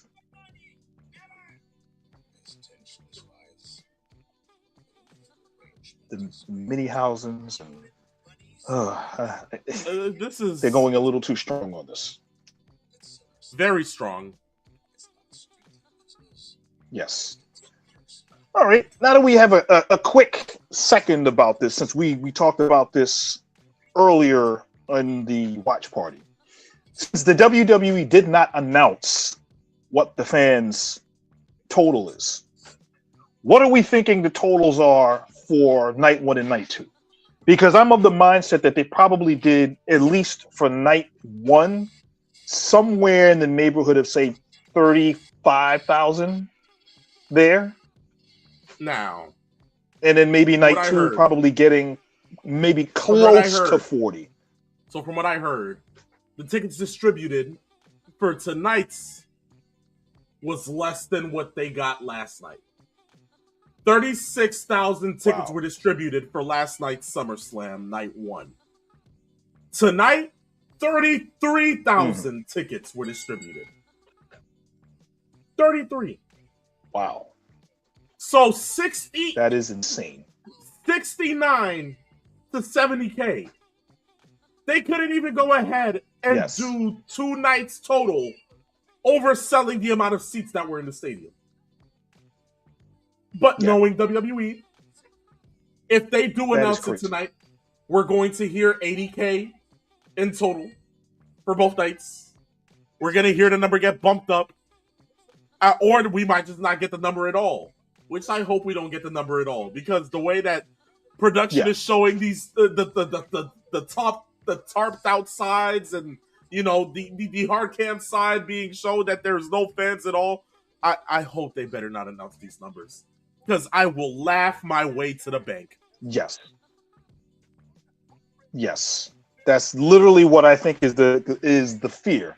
That if they go in and they don't get the records that they're looking for, they print this out, there's going to be hell to pay with TKO as far as, well, we spent all of this. And notice, this is the first of the ESPN era of PLEs where they didn't show a single match on the ESPN cable network. They would usually show the first hour of each night of a show on ESPN. Yep.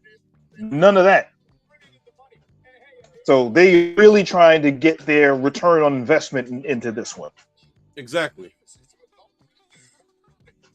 Well, 100,000 human Let's monies see. currently being hung on a pole. Yes. And here comes the entrance of one curse father, the very evil, very nice Danhausen.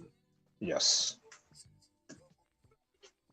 Like I said, I can see a championship belt being made for Danhausen and then trying to curse everybody into keeping it. I can see where they would want to go in trying to make this something for them to do. What in the Looney Tunes is going on? Yeah. Looney Tunes is probably the correct description.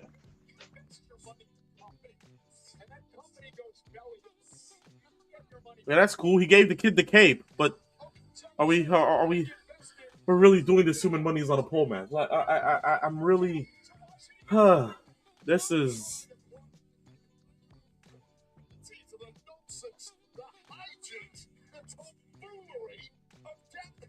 Well, the match is about to start here. Danhausen versus the bastard child Dominic Mysterio. Human monies on a pole match. I am. Yes. Damn, Dominic Mysterio has been delegated to human monies matches. Yes. I really can't believe this is what we're seeing. The AAA Mega Campeon is now wrestling Danhausen with a pole that has human monies on it. Human monies. This is in the Vince Russo match of the night. And as we see, brought to you in part by Bro. Oh, don't forget Club WWE and Gears of War E-Day. Oh, jeez. Yes. Anywho, Dominic Mysterio trying to go for his early 619. Danhausen goes ahead and moves out the way. Hits him with a suplex. Both men are trying to go ahead and go heavy for the pole of human monies as of right now, but no Danhausen with the Northern Lights. Yes, indeed. Northern Lights suplex from Danhausen. What a lariat from the bastard child himself. Wow. Certainly going ahead and proving that he can at least go ahead and get this match under control. Now delivering stops to Danhausen, who is now trying to get into the right end of the turnbuckle. Has him in the corner. He is now stomping a mud hole and walking it dry in Danhausen. As he's also climbing the middle turnbuckle. How long are we expecting this match to last? I'm saying under 10 minutes. There's no reason why this should be going over 10 to 15. I'm sorry. Yeah. But as we sit here and see... It's amazing. It's funny. I'm going to have to stop you here, Mr. Pete Stage, because it seems like as we're tuning into this, it seems like Uncle Triple C is certainly trying to root for his guy to win this human monies on a pole match. What is wrong with seeing the king of the luchadors, my boy Dominic Mysterio, on my screen? What is wrong with that? Of course. You just have to highlight Dominic. I don't think there's anything wrong with that at all. There's nothing wrong with it. To think that that's the only action figure you carry in your household as of right now. That's don't you think that's not the only action figure I carry, but that's what right now who we're focusing on. Is that the only one you keep around you? Is that the only one you keep around you? What? Is that the only one you keep around you, sir? I just have to ask. Well, listen, because right now we're talking about Dominic Mysterio. Jesus. This is what happens when you... JD McDonough has kind of showed up into this match. That's how you hit a proper moonsault. Here come the Mini-Housens to take out JD McDonough. And as that happens, we bring back in the one and only Mr. 411. Shouts out to you, sir. Mini-Housens getting kicked in the throats by JD McDonough. Gets a... Wow. Okay. Wait, I'm gonna pop Nate here and take off the uncle for a second. You remember in the 80s how certain guys would be a baby face in one territory and then a heel in another territory? Why don't they use AAA as where one guy may be a baby face on Raw and then they go to AAA as a heel or vice versa? Even bringing a guy to NXT is a different character. I don't know, just something like they used to do in the territories. I know Nate loved that one. Oh. He's salivating and busting a nut to it as of right now. But in all duality, isn't that what they're currently doing with Dominic Mysterio? I mean, he plays this heel over here, but wasn't he out here helping El Grande Americano take out Los Perros de Mal? Like, Yes. wasn't that kind That's of what they the were best doing with faction around right now. Indeed. But it's kind of like AAA's version of the NWO within the long reigns and how long they've been around decade-wise. So I mean, it works. But as we see, Evil Housen's getting taken care of, and Dominic Mysterio getting rid of all the mini Housens. And listening to Wade Barrett lose his voice. Wait, hold on. Did Dominic Mysterio just remove the wig of the mini Housen? I know. Oh, this is like Bundy and at WrestleMania 3 beating up the midgets in the match. The midget wrestlers. Oh, man. Why is that mini Housen moving like El Torito? Did he actually just take out Dominic Mysterio in the process? Meanwhile, This is just insanity. The only person in the ring, and Danhausen is crawling over to the end of the turnbuckle where the human monies are. Is he really about to win this match? What are we? Here comes in JD McDonough with the save. What is going on? I didn't know this was a handicap match. Well, I mean, it's like one of these matches. I just want this match to be over with. DQ. I get. Who doesn't want the match to be over? Mini Housen gets taken out by JD. JD trying to get Dominic back into the ring as Danhausen is trying to get back in. JD stops him. But here comes the one and only Joe Hendry to make the save for Danhausen. Trying to redeem his career after that. And he's coming to the ring with a bunch of. I guess he's got a guitar, so he's going to do his Jeff Jarrett impersonation. He does his best JEFFJARRETT ha moment. Takes out JD McDonough with the guitar. And now both men, both Danhausen and Dominic Mysterio, on both sides of the ring, outside, looking at each other menacingly, trying to crawl towards the human monies. Dominic making the climb as of right now, just for Danhausen to stop him. Now both men are on. Listen to how asinine this sounds. Crawling for the human monies. Jesus Christ. Both men are on the middle rope trying to retrieve the bag. Danhausen gets crushed in his tentacles while Dominic has the human monies in hand, gets cursed by Danhausen with pyrotechnics, and Danhausen running over to the rope. There goes his mustache. Retrieves the human monies. Oh boy! I tell you this: there had better be a huge reward for Dominic Mysterio for having to put up with. Oh my god! Oh my god! Uncle Triple C's camera just did the funniest thing ever. Yes.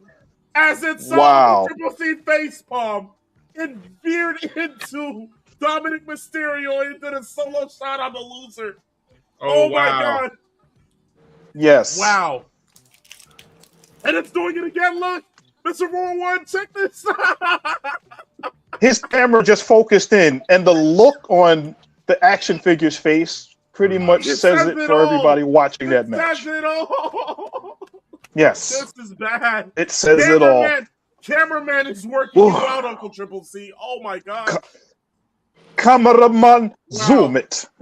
He was zooming it all right. Jesus. Yes. The booking for Dominic Mysterio on the main roster continues to be upheld as abysmal. Yes. A lackey to Liv Morgan and a loser to one Danhausen. Yeah, wouldn't it be great if he just quit WWE, went full time AAA, like they did an angle where he actually quit and left? I wouldn't be mad at that. I wouldn't be mad at a AAA invasion of WWE at some point. What That would is work. This is just I just Flabbergasted, appalled, even I'm sorry. incredulous. Wait, is he handing out the human monies? Yeah, Oh, give the shit. fans a refund for this ass match. Oh, Jeez. Well, wait. Every show is entitled to Yeah. one. Okay, last night we got many, but so far this has been a much better night. Indeed. Yes, without question. And as ironic as how fast this has gone, we're at 7:35 Eastern Standard Time, and we've already gone through 4 matches out of the 6. Nate, Yes. don't you have to go check your diapers? I'm sure he pooped his pants already. He just can't get up. It's okay. I mean, he hasn't gotten up to use the bathroom. I just want to make sure he's okay. There's a reason he wears diapers, okay? There's a reason. It's okay. I think he's doing just fine. He is doing just fine. As we see human monies currently being placed here by the kid fans, and There's no way that's real money. No way. It's not. Absolutely, it isn't. There's no. Hey, well, remember Vince did the $1 Million Challenge, and they threw real money out into the fans. So, But this is Not TKO we're talking about. They're not going to get rid of any TKO real wants money to more any of these fans. fans. You kidding me? Yep, not TKO. It's Danhausen money. Yeah. Matter of fact, I wouldn't be surprised if they had machines in the crowd to start shaking the fans out of the money out of their wallets while they're watching. Right. Jesus Christ. What did we just watch? I am still trying to figure it out. Well, The one match is funny. The 3 matches on the card that were really good, and then the one bad match so far has completely overshadowed everything so far, reaction-wise. I wouldn't say reaction-wise. To some degree. This is the abysmal laughing match. You know, this for a lot of people was certainly a bad. This is the bathroom break match for a lot of people. Yeah, indeed. Are you waiting for the 2-night attendance number that they're going to lie to us about? They're not going to tell us. Oh, of course. They know better. Yes. Yeah. What is your guess? Because we did our prediction of what we think they've drawn for these two. What do you think is going to be the 2-night total for SummerSlam? Well, they're going to probably, I mean, if they want to fabricate it, they could say 75 to 80, but I think it's probably more like 60 to 65. So we're guessing between 30, 34, 35 on Saturday, and then maybe 32-ish somewhere in that neighborhood for today. Even though it looks like there'd be more people. Yeah, there seems to be more people in more higher profile seats today than yesterday. Although that doesn't mean that they have actually more fans in the crowd. They just have them in better seats in front of the hard match camp. should be really good. Penta and Gable should be really. No, this is my show-stealing match of the night. This has to be great. Yeah. Yes.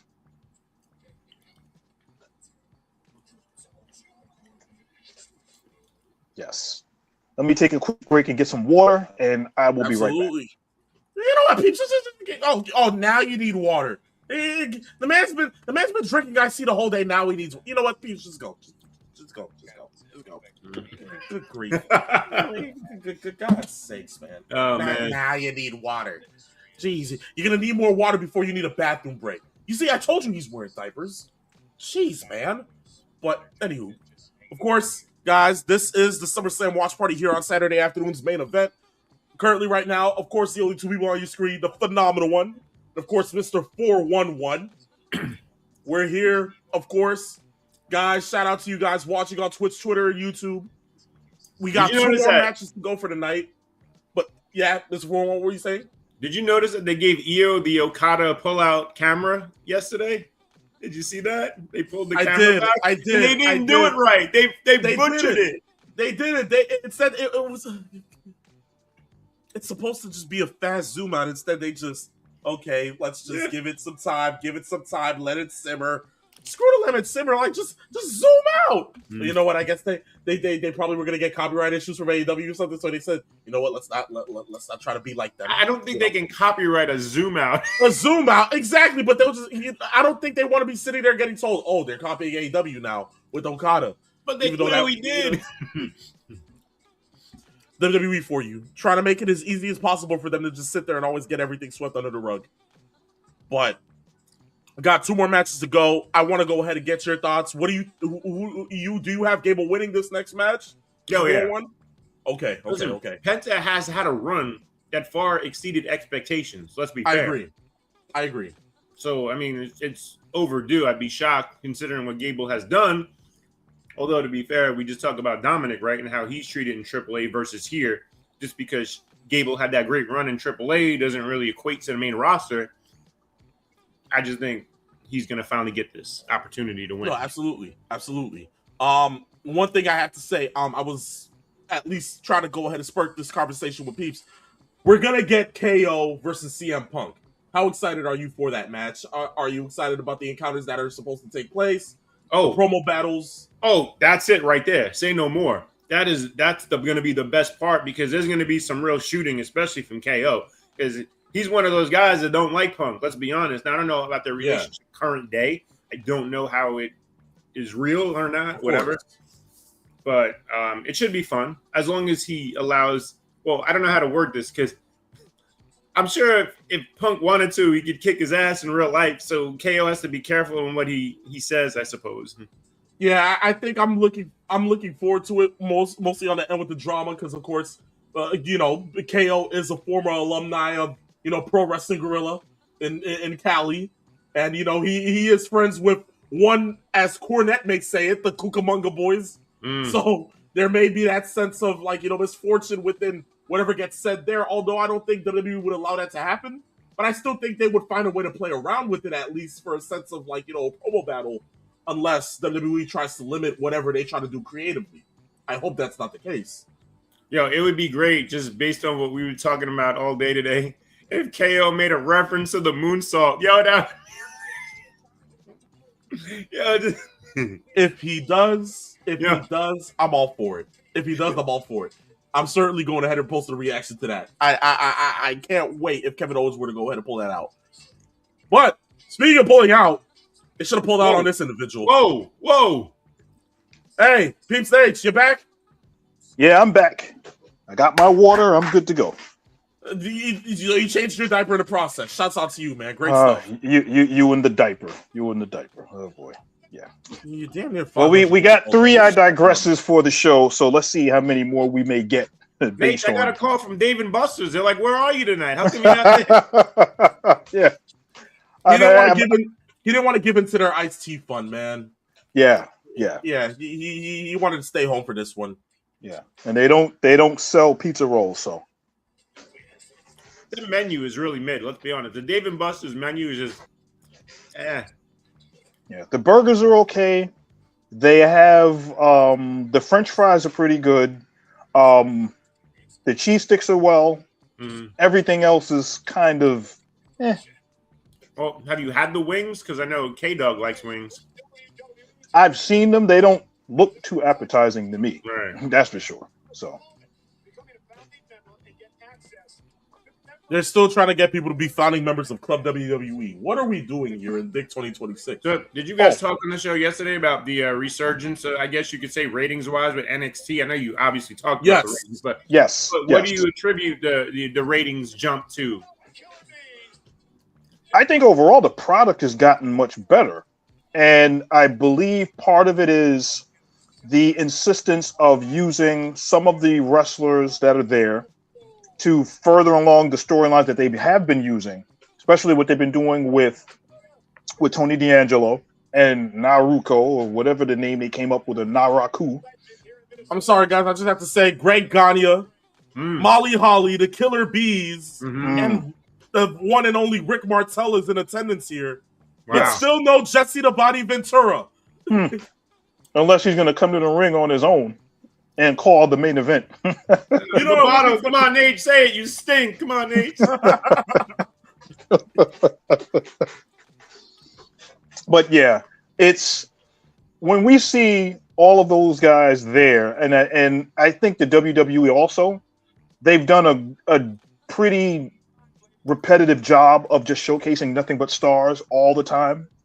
They do it for SmackDown, they do it for Raw, the PLEs, they do that is over insistence on who they have in the audience as opposed to who they have in the ring. And I think that's where a lot of that is being attributed to. As far as NXT and their ratings and their upshift, I just think that overall NXT is just a better product, and as far as their in-ring matches of what they've been doing. And I think that that's kind of translating. Now, to be fair, that's free over-the-air television, right, as opposed to seeing a streaming service or seeing it on cable. There's still lots of people that have cable, but if you have free over-the-air television, the only wrestling that you're going to see is NXT, if you're a WWE fan. By the way, did you notice Greg Gagne was just fonted as wrestling legend? It should have said son of a legend. Yes. Exactly. Go figure. A legend. That's funny. That's great. But yes. Although it's funny, him and his AWA tag team champion partner, Jim Brunzell, right next to him. Yes, the High Flyers. Right. Yes. And it's amazing. There is a lot of tradition and history in Minnesota. So it's actually a really good place to have a premium live event, especially with a lot of the legends that are already there. But I'm pretty sure there are some AWA fans that, if they're still around to watch the product, are probably a little salty over what's gone on over the last few years and looking at the WWE. I wonder how many people from Chicago were heartbroken to learn that the Road Warriors was just a gimmick and they were actually from Minnesota. Yes. Right. Oh, what a rush. Yes. Well. Yeah. Well, it seems like this crowd is on its feet right here for the Minnesota native himself, donning Vikings colors, as we can see. Chad What is Gable this? making his What? entrance. Is he Grado? What is this? It's supposed to be a skull chant, but apparently it doesn't look that way. You guys remember Grado? Yes. I guess the next time AEW goes to London, they'll probably end up getting him there on the card. So, well, here comes the entrance of one man, the Intercontinental Champion. And they did the right thing. The champion comes in last. The master of Zero Fear, Yes. Penta El Cero Miedo, is making his entrance now. Yes. What will be, for what I know, his last walk tonight with the Intercontinental Championship. Because I myself, alongside a lot of other people within the wrestling community, even here on Saturday afternoon's main event, feel that Penta will go ahead and drop the title in what needs to be a certainly banger of a match to the deserving Chad Gable. By the way, like we said, great run. And now guess what he could do? If they have nothing for him on Raw, go to AAA. Yeah. Definitely would work. Or just have his brother drop the AAA title that he currently has and put them in the tag team division. Yes, the Lucha Brothers actually did team up, I believe, over the last few days at a house show. No, actually, it was after, I believe it was after SmackDown went off air. They ended up having a tag team match. So the Lucha Brothers should still be there as an option going forward to bring them together. Should we talk about that, by the way? The house show slowly returning. What are they doing? What are their plans with this? They knew that they needed these house they needed these house shows. I think WWE knew for a fact. They were like, look, money-wise, these were great for the fans, and also to be able to try new things and seeing the reaction of fans within certain assets and even building towards other storylines. They knew for a fact the house show had to return. Yes, and they just brought it back. Yeah, I think they still won't allow it to be like a full-on yearly thing, right? But they'll do it during certain intervals where it's needed, and I think that's what's best for business. And the common complaint were that a lot of the younger talent weren't ready And a lot of that was because there were no house shows. Really. Not enough ring time. Not enough ring time, not enough TV time. Right, yeah. So they were kind of stagnating, waiting to get their opportunity. Meanwhile, if you put some of the talent on the house show circuit, they have an idea of run time, match timing, calling matches, etc. Yeah, so then you can get that ready, get them on point, and then they might be able to see something that they can't gauge when they're at the performance center, to see how they interact with the fans in a real live environment with more than, say, 500 people in front of them. But I mean, it's not just NXT, it's the main roster doing. Yes. Right. Well, the match begins. Penta, Gable, IC title. Uncle Triple C is back in the building. It seems like after what he had to witness with Dominic Mysterio, the uncle is no longer absent. Well, yeah, he's drowning. Yeah, he's drowning his sorrows with Jack. Understandably so. So, who do you have winning this match? I got Gable. Gable will win this match. I know they're doing like those little stories on him, with him returning home with his family and blah blah blah blah blah blah. Mm-hmm. So I think that Chad Gable will win this match and he'll finally achieve the Intercontinental title and get his first singles title. Yeah. This will be the feel-good Minnesota moment that Tiffany Stratton and Brock Lesnar didn't have.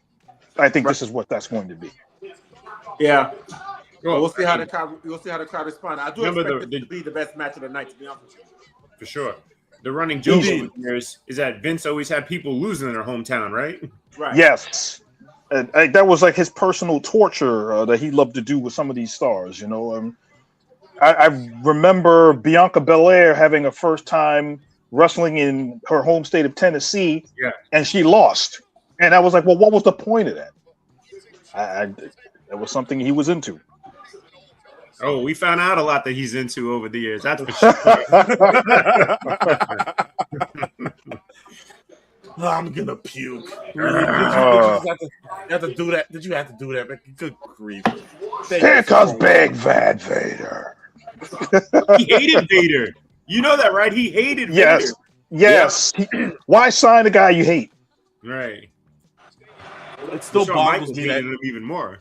Yes.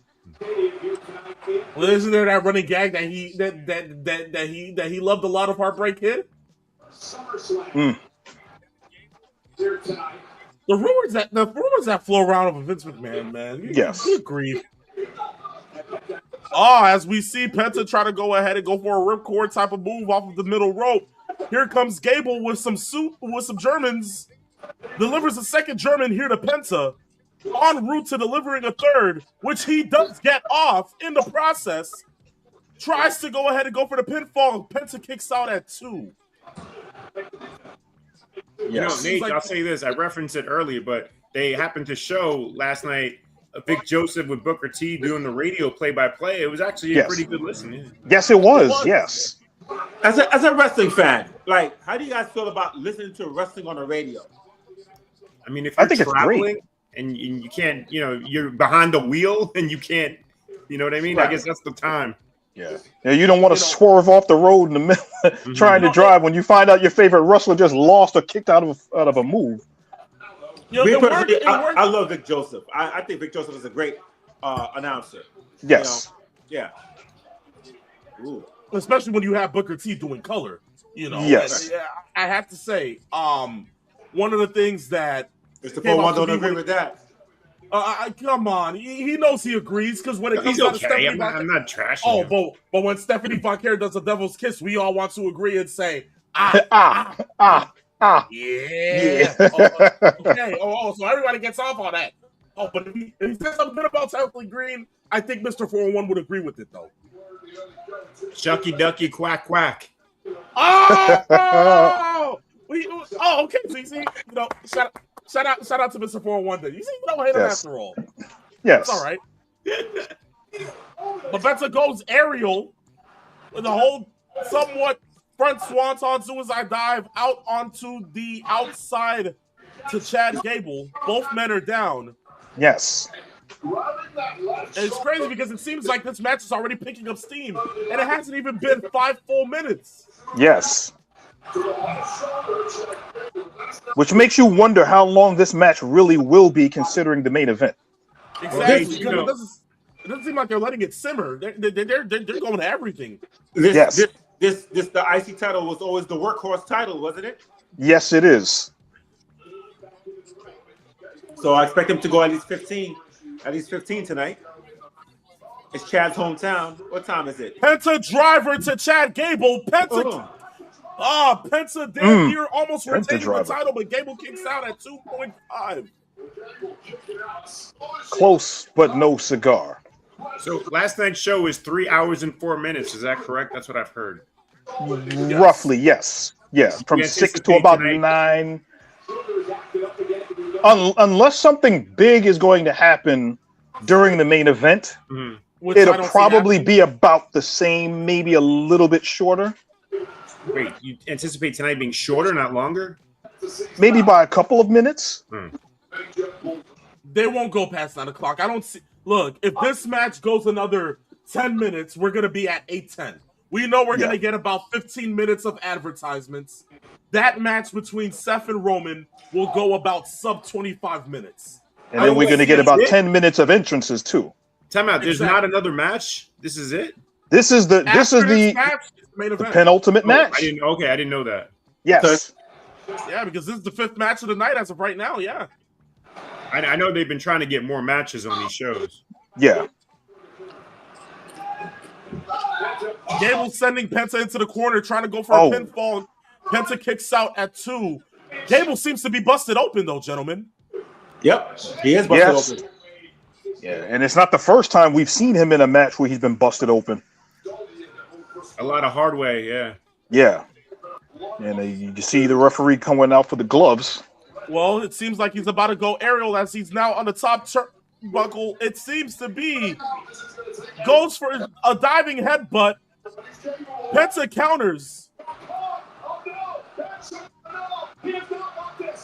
Penta going ahead he's and trying to break some arms. Onto the bad shoulder of Gable. Tries to go for a pinfall. Gable still kicks out, but Gable's hurt. Now, this is the part where 411, ring psychology. Now, Gable's shoulder's hurt. That's what Penta should be working on Gable's shoulder now. Yes. Sure. Let's see if that happens. He is. He's currently applying kicks to the shoulder of Gable. Yes. Making sure that he lays waste to it even more. Yeah. And of course, it works in his advantage because he won't be able to get that rolling chaos theory suplex out on him if he can try and do that later on in the match. So you work on that arm, you do that for the rest of the match. Shout out Doug Williams. Or even apply more power to that ankle lock when it comes around time.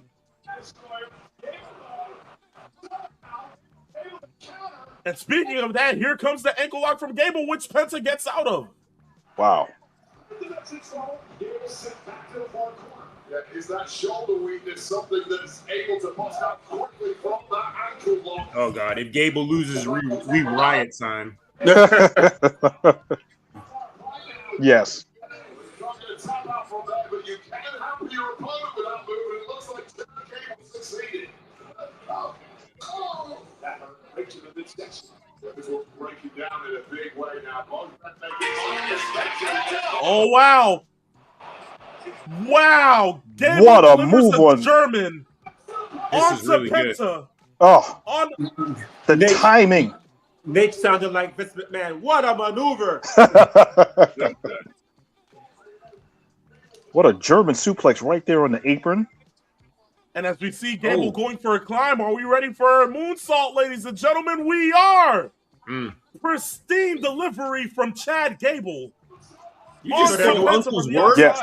That describes me?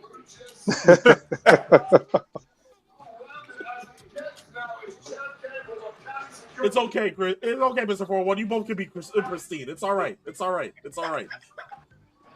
But Gable lands the diving headbutt in the process, goes for the pin on Penta, and Penta still kicks out at 2. And he's selling the arm while he does it too, which works because he wasn't able to he couldn't hook the leg because his left arm's been worked on. So that works in Penta's advantage. The psychology in this match, really good, really sound. Yes, yes. I don't know how sound it would be to do a moonsault off the top rope with a bad arm, but it's one of those throw caution to the wind, high risk, high reward kind of moves. He's from Minnesota. What do you expect? What do they know? You can appreciate that, Mr. 411. Little Chicago Bears. By the way, you know what? We're almost 2 hours in, and Nate hasn't used the word yet that you have to go look up. You're absolutely. It's funny. So I watched yesterday's show. He used the word sort of the A-G something. I had to go. Well, he did say what it meant, but I still have to go look at it anyway. I'm like, what? What is that? As that's going on, I was having a reaction as we saw Penta deliver a Canadian destroyer, a Mexican destroyer onto the Panama Sunrise. In regards to Adam Cole, shouts out to him. But it seemed like he didn't get all of it within it. And now, of course, Gable kicks out at 2, but it seems like Penta's getting ready to deliver another destroyer, which he doesn't get because Gable now counters into an ankle lock. Nice. You know I hate the destroyer on the hardest part of the ring, and you get a 2 count. If you do that move on the hardest part of the ring, the foot should be on the rope. Exactly. Yes. Penta's trying his best to get out of it, and he looks like he's in immense pain. Oh, he gets all of it. Oh, he begins tapping. Gable is the new Intercontinental Champion. Oh, wow. That was fast. That was quick. Fast. Yes. I'm happy for Gable because it just goes to show that Dominic Mysterio is still the king of the luchadors. And I'm glad Penta has finally lost the Intercontinental title, my Intercontinental title. Congrats to Chad Gable. So just for the people at home watching, I don't pay for any TKO crap, so I'm stealing this online. I'm a minute behind the guys. I just got to watch the finish, right? Oh, shout out Stephanie McMahon, VPN. Let's go. VPN. I don't like that finish from the standpoint of I want Penta to get out of it one time. You know what I mean? To kind of fight through it while he's a little bit of more than just him tapping fast. That I thought you could have given him a little bit more to the end. Yes.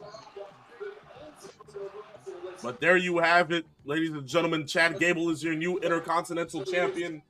It is now really good match. It is now 8:02 Eastern Standard Time, and it seems like we have a whole hour to go for this show to at least pass last night's show.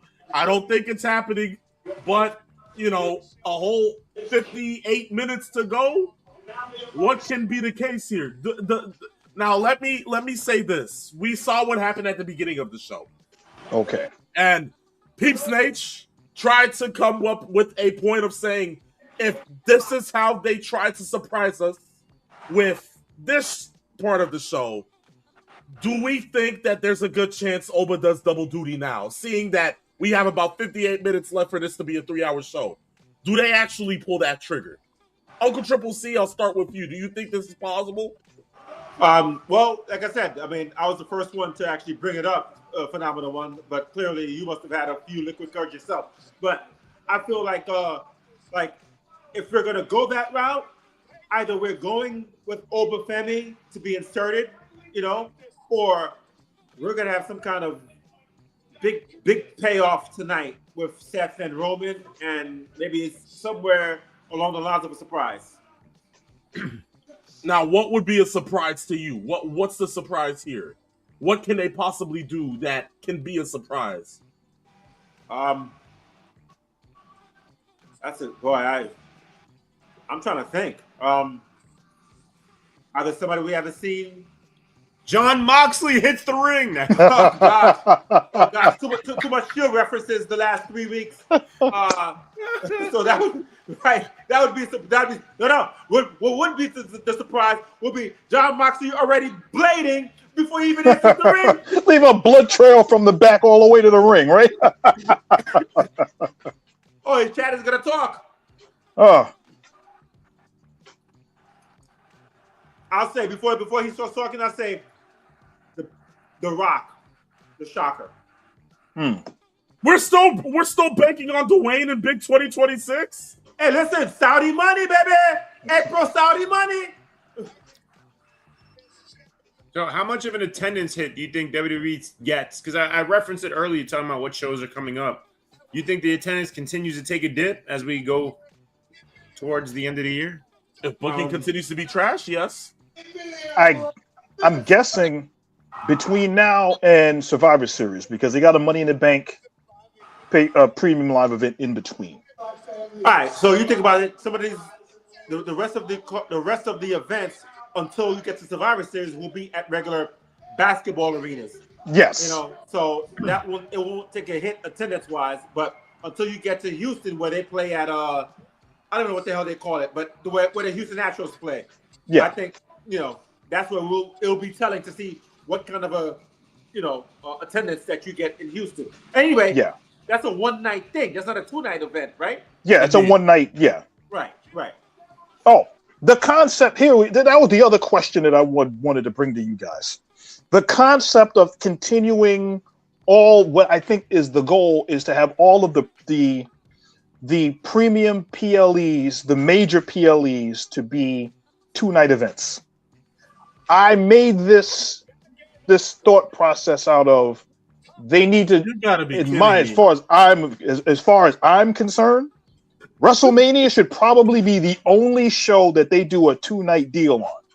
I'm sorry to cut. Peeps. Shut your trap for a second. I'm sorry, but I gotta let you know this.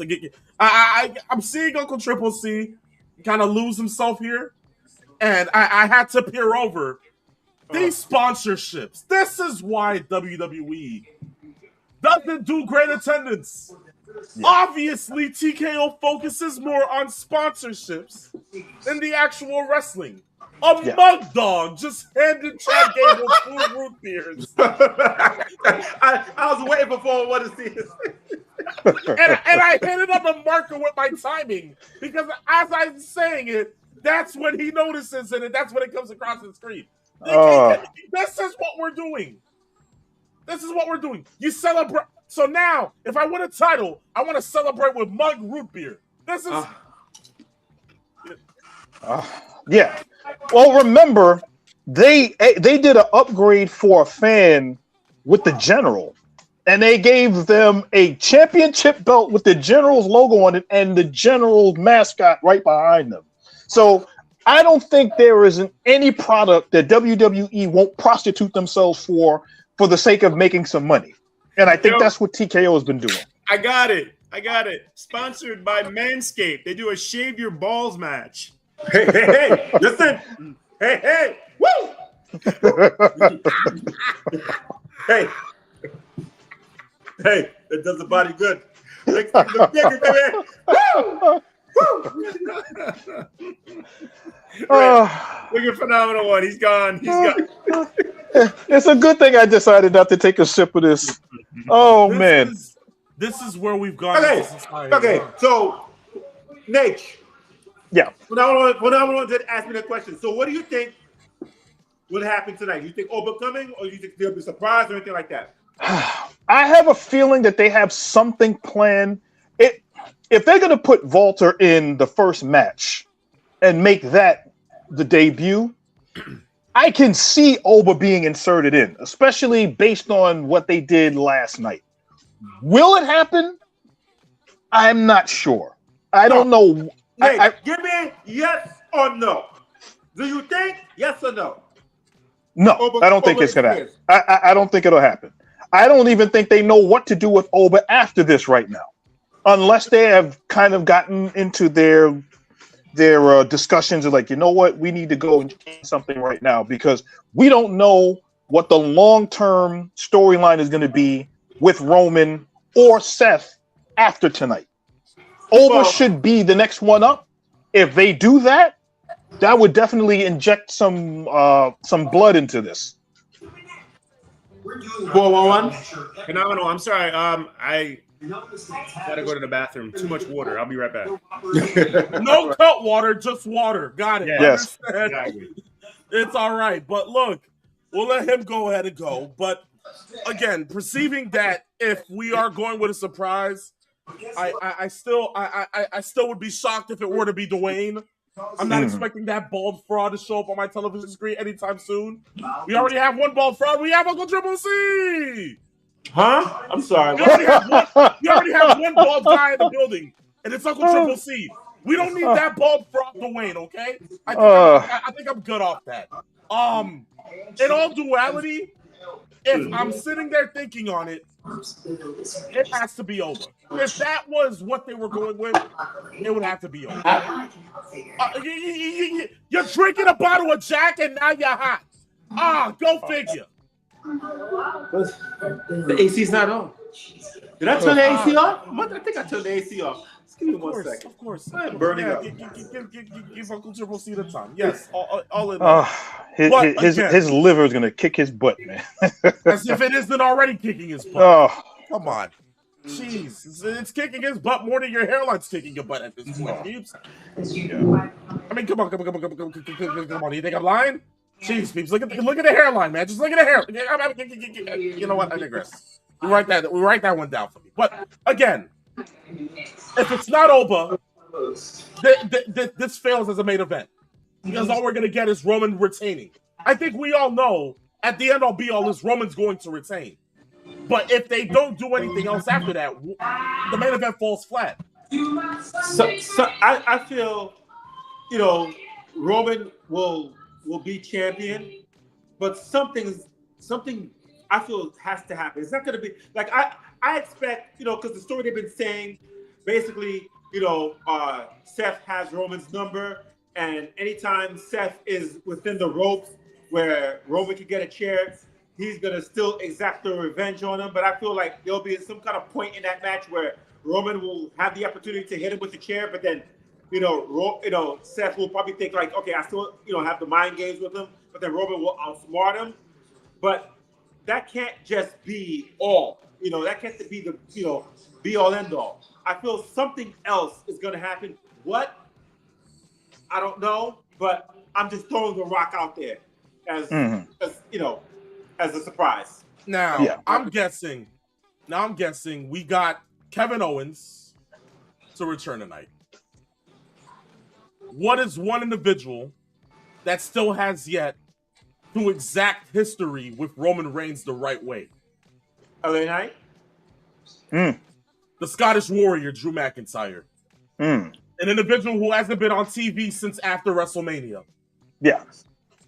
If Drew McIntyre were to return tonight, post-match, and we get that match for Roman Reigns to finally right the wrong, because it seems like Roman's on a tour where he's facing all of his greatest rivals that he had during the Bloodline era, but he's exacting and righting the wrong of beating them clean. He never beat Drew McIntyre clean. It was always with the help of the Bloodline that Drew McIntyre would end up losing his match when it came down to him trying to get that title back. Mm-hmm. And that's what told the story with him saying that he hated Jacob, that he hated the Usos, and that he hated Roman. Now, if Roman is on that tour where he's like, I'm giving everybody the opportunity to come up against me, and we're gonna get this match done the right way, and I'm doing it for myself because I want to show everybody that I can do it without my family's help. Well, guess what? If we're on that revenge tour for yourself, Roman, where you're getting it done on your own for real, step right up against Drew McIntyre. I think that, for me, is the only way we tell this story. If it's not Oba doing double duty, get Dwayne out the way. Drew McIntyre is my thought process for tonight. If you're bringing back someone. Or the WWE can do what they normally do and do nothing. And the story is everybody's expecting something to happen and nothing happens at all. That's fair too. The biggest surprise for the WWE is the fact that there is no surprise. Everybody's kind of expecting something to happen. And should something happen? Of course it should. But if nothing happens, if the match is good on its own, and there is no interference, there's no special wrestler that we haven't heard about in a while, somebody that hasn't come back, hey, that's what they might be looking for. The anticipation of thinking there might be something might be all the buzz that they need to drive the match. Well, then, from that sense point, we have Justin Jefferson out on the Spanish announce table talking to his Minnesota natives. Dear Lord. And he's telling them to keep that same energy because the main event is coming up.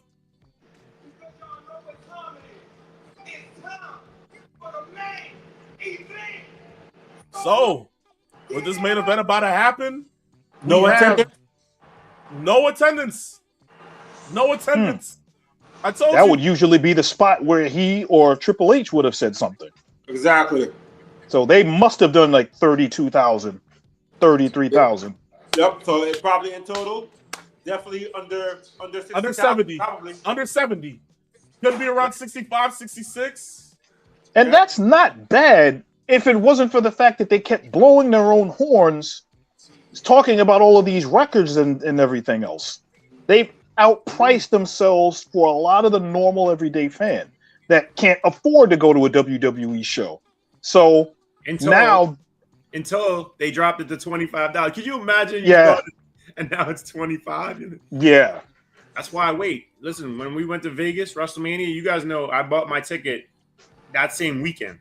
I Right. just Yeah. waited. Got a great deal. Mhm. And I mean, can you imagine how many people got a great deal on these tickets this weekend? Yeah. Hell, it was $25. That's what they were selling it for. So what? Probably went cheaper than that. Yeah. Yeah. This is just wow. Yeah. And by far of the two shows, of the two nights, obviously night 2 much better than night 1. The question is, what do they need to do to sustain having a card? Now, I'll give WWE this in the fact that a lot of their creative changed because of a lot of things that were out of their control. A lot of wrestlers' injuries and just really rotten luck. So they had to change on the fly. But even more so, we still know that TKO on some level gets into the granular aspect of booking on certain matches and certain things. And we've already heard stories about how Triple H and creative with WWE kind of like an issue with TKO as far as, you need to do better. Shows have to be better. You got to improve the product, that kind of thing. So he's probably feeling a lot of pressure from above him. But then again, I mean, no, you can only do what that. they're doing. I mean, I can't buy that. Look at it this way. About 40 minutes ago, the final person to ever pin John Cena in a PLE just jobbed out to Danhausen. Think about that. Yeah. Think about that. I would say jobbed out.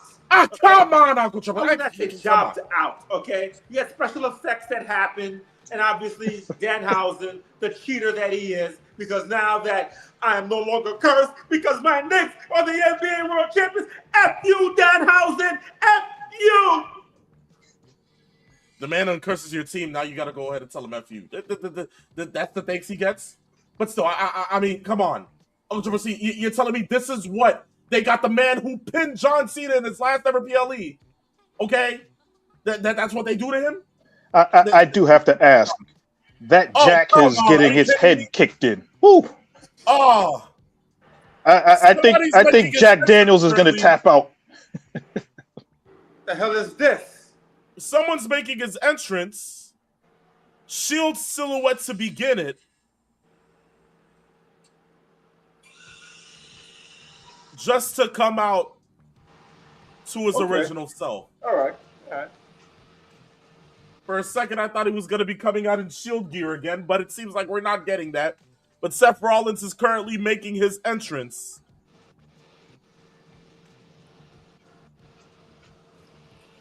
What is the... and they always talk about this man's attire. It's like a mix of Bane and Elton John. What are we doing here, ladies and gentlemen? He doesn't know. Yes. Nate, what were you saying before Phenomenal One referenced Dominic? You were having a thought, and the thought process is with Dom, it's what are they doing with him? Because with all kidding aside, Dom literally is one of the pillars of the future WWE right now.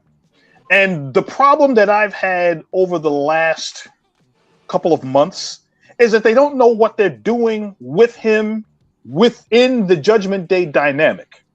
And if they broke him away from the Judgment Day and he was on his own, maybe on his own with Liv, it would be better for him. But they keep putting him in these kinds of roles and in these kinds of matches that kind of pulls away a lot of his momentum. And that's something that kind of makes no sense to me.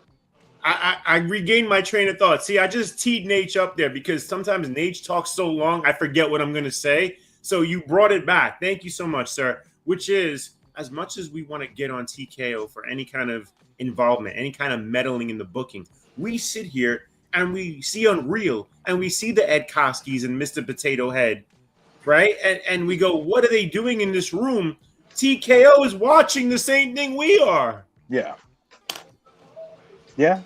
I just have to add, it's P.S. Michael Hayes. Is he done? I think his creative ideas are done for. I don't know. Why is he still there? Well, he's been booking there for what, 25 years now? Well, he's a producer, not a booker. Producer, I should Right. say. Yeah, but he's been producing for at least that long. So at some point, is Triple H, who obviously he trusts his acumen, the mindset of what he's going through in the back as far as pulling from the experience that he has being a wrestler. At what point would you say you'd move on from him, and who would be that type of producer that they would go to as far as what they would look at for a SmackDown or a Raw going forward? How is Bruce Pritchard still there? What is he adding? He's like a Vince McMahon, like hanger-on. Yeah, kinda. yeah. Like, why is he still there? Yeah. Go figure. There's still more love to come around from Brother Love. I mean, guess he's just spreading love throughout the locker room. That's what he does, right? Yeah, I got my own kind of love. you. It's the Brother Love Show. Yes. As Minnesota awaits the World Heavyweight Champion. So you guys think this is going 30 plus with an afterbirth, and then we'll go to 9? I mean, before the 20 Roman 25. entrances take as long as Undertaker's. So I'm saying this entrance is about to go for another 8 minutes. Yeah. And then the entrance. You forget how Yes, long that is. yes. Oh my God, what's wrong with me? Minnesota with the ones up alongside one Uncle Triple C in the same studio, awaiting the arrival of the OTC, the World Heavyweight Champion, and the head of the table himself, Roman Reigns. Yes. Roman's face, he always comes out looking like he just busted a nut, doesn't he? He probably did. You never know what the money he's making. There's a reason why he mentions missionary in almost every single one of his promos all the time. Right. Yeah. Let's keep it above Also, 50. there's a reason why he's got 5 kids. Yeah. So Samoans, I tell you, big heads. Busy, man. Yo, I'm telling you, the bloodline's going to last forever. It's literally, yes. we'll be dead and they'll be going. Yes. What's the latest with Zilla? Well, I heard the last time around, wasn't he still being looked at by WWE? They haven't said anything about him going ahead and having the title, like having a chance to, go. If there was a surprise, to come in to help Roman, that would be one. That would definitely be one. Did you guys see the YouTube video of him and Jacob working out? And he's clearly a lot stronger than Jacob. He's a big boy. Indeed. Yes. Indeed. Yes. The entire family, very strong. Very strong.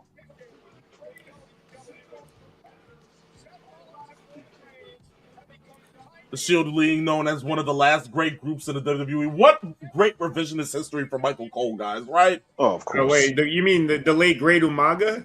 Yes, the one that they continue to ignore until the Bloodline storyline happens. Oh, God. It hurts so much. Okay, so we already got 2 Shield references.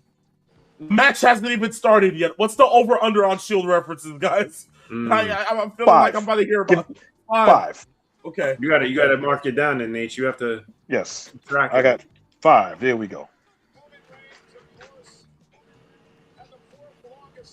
I will say the optics of the camera work from the hard camera above and watching the fans there, that's a really good looking shot. Just don't pan too far over to the left behind the stage. Listen, they know how to make TV. That's for sure. We know Yes, definitely. And Shout out, on all real, what do you think? What do you guys think of the stage? Because we've always amongst ourselves we talk about, well, what does the set look like? That looks really, really good. What do you guys think? Yeah, of course. Agreed. Yeah. I mean, whatever to block out any extra tarps that they have of places that fans could have been sitting, but they don't want to go ahead and show that because they know that they're underneath the attendance record. Look, they'll always create a bigger stage. I've learned that with WWE. They're only doing this because they're hiding the seats. They're hiding empty seating. Well, look, I mean, Phenomenal One, I mean, obviously you don't listen. He asked you what you think about the damn stage. So I'm going to say as far as the set goes, because it's not about the empty seats and the tops and all of that. As far as the stage goes, as far as the set, it looks like a title. I love it. It's different. That looks cool. But again, the only time they try on story. these sets, the only time they try on these sets and these stages is when they know that the attendance records are bad. When they know that they're not going to go ahead and get a sold-out show, this is when they genuinely try on the stage. That's what I'm saying. I'm not saying the stage is bad. I'm just saying, these are the only times they'll ever try. Yeah. And to your point, is that another reason that TKO could meddle when they see the numbers dropping? Hey, look at these 2 shows. What are you guys doing? You know, there's just more reasons that TKO can get involved, even though they don't know anything, right? They're just going to... Of course. Right. And especially knowing that TKO and their UFC presentations, if their only business is to compare the business model of the UFC with WWE right now, that could be the inference that they're making. Well, it seems like here we have Xavier Martinez, we have Corey DeBray. They both have said welcome back to the Uncle Triple C, who sits there after going ahead and digressing in his liquid courage.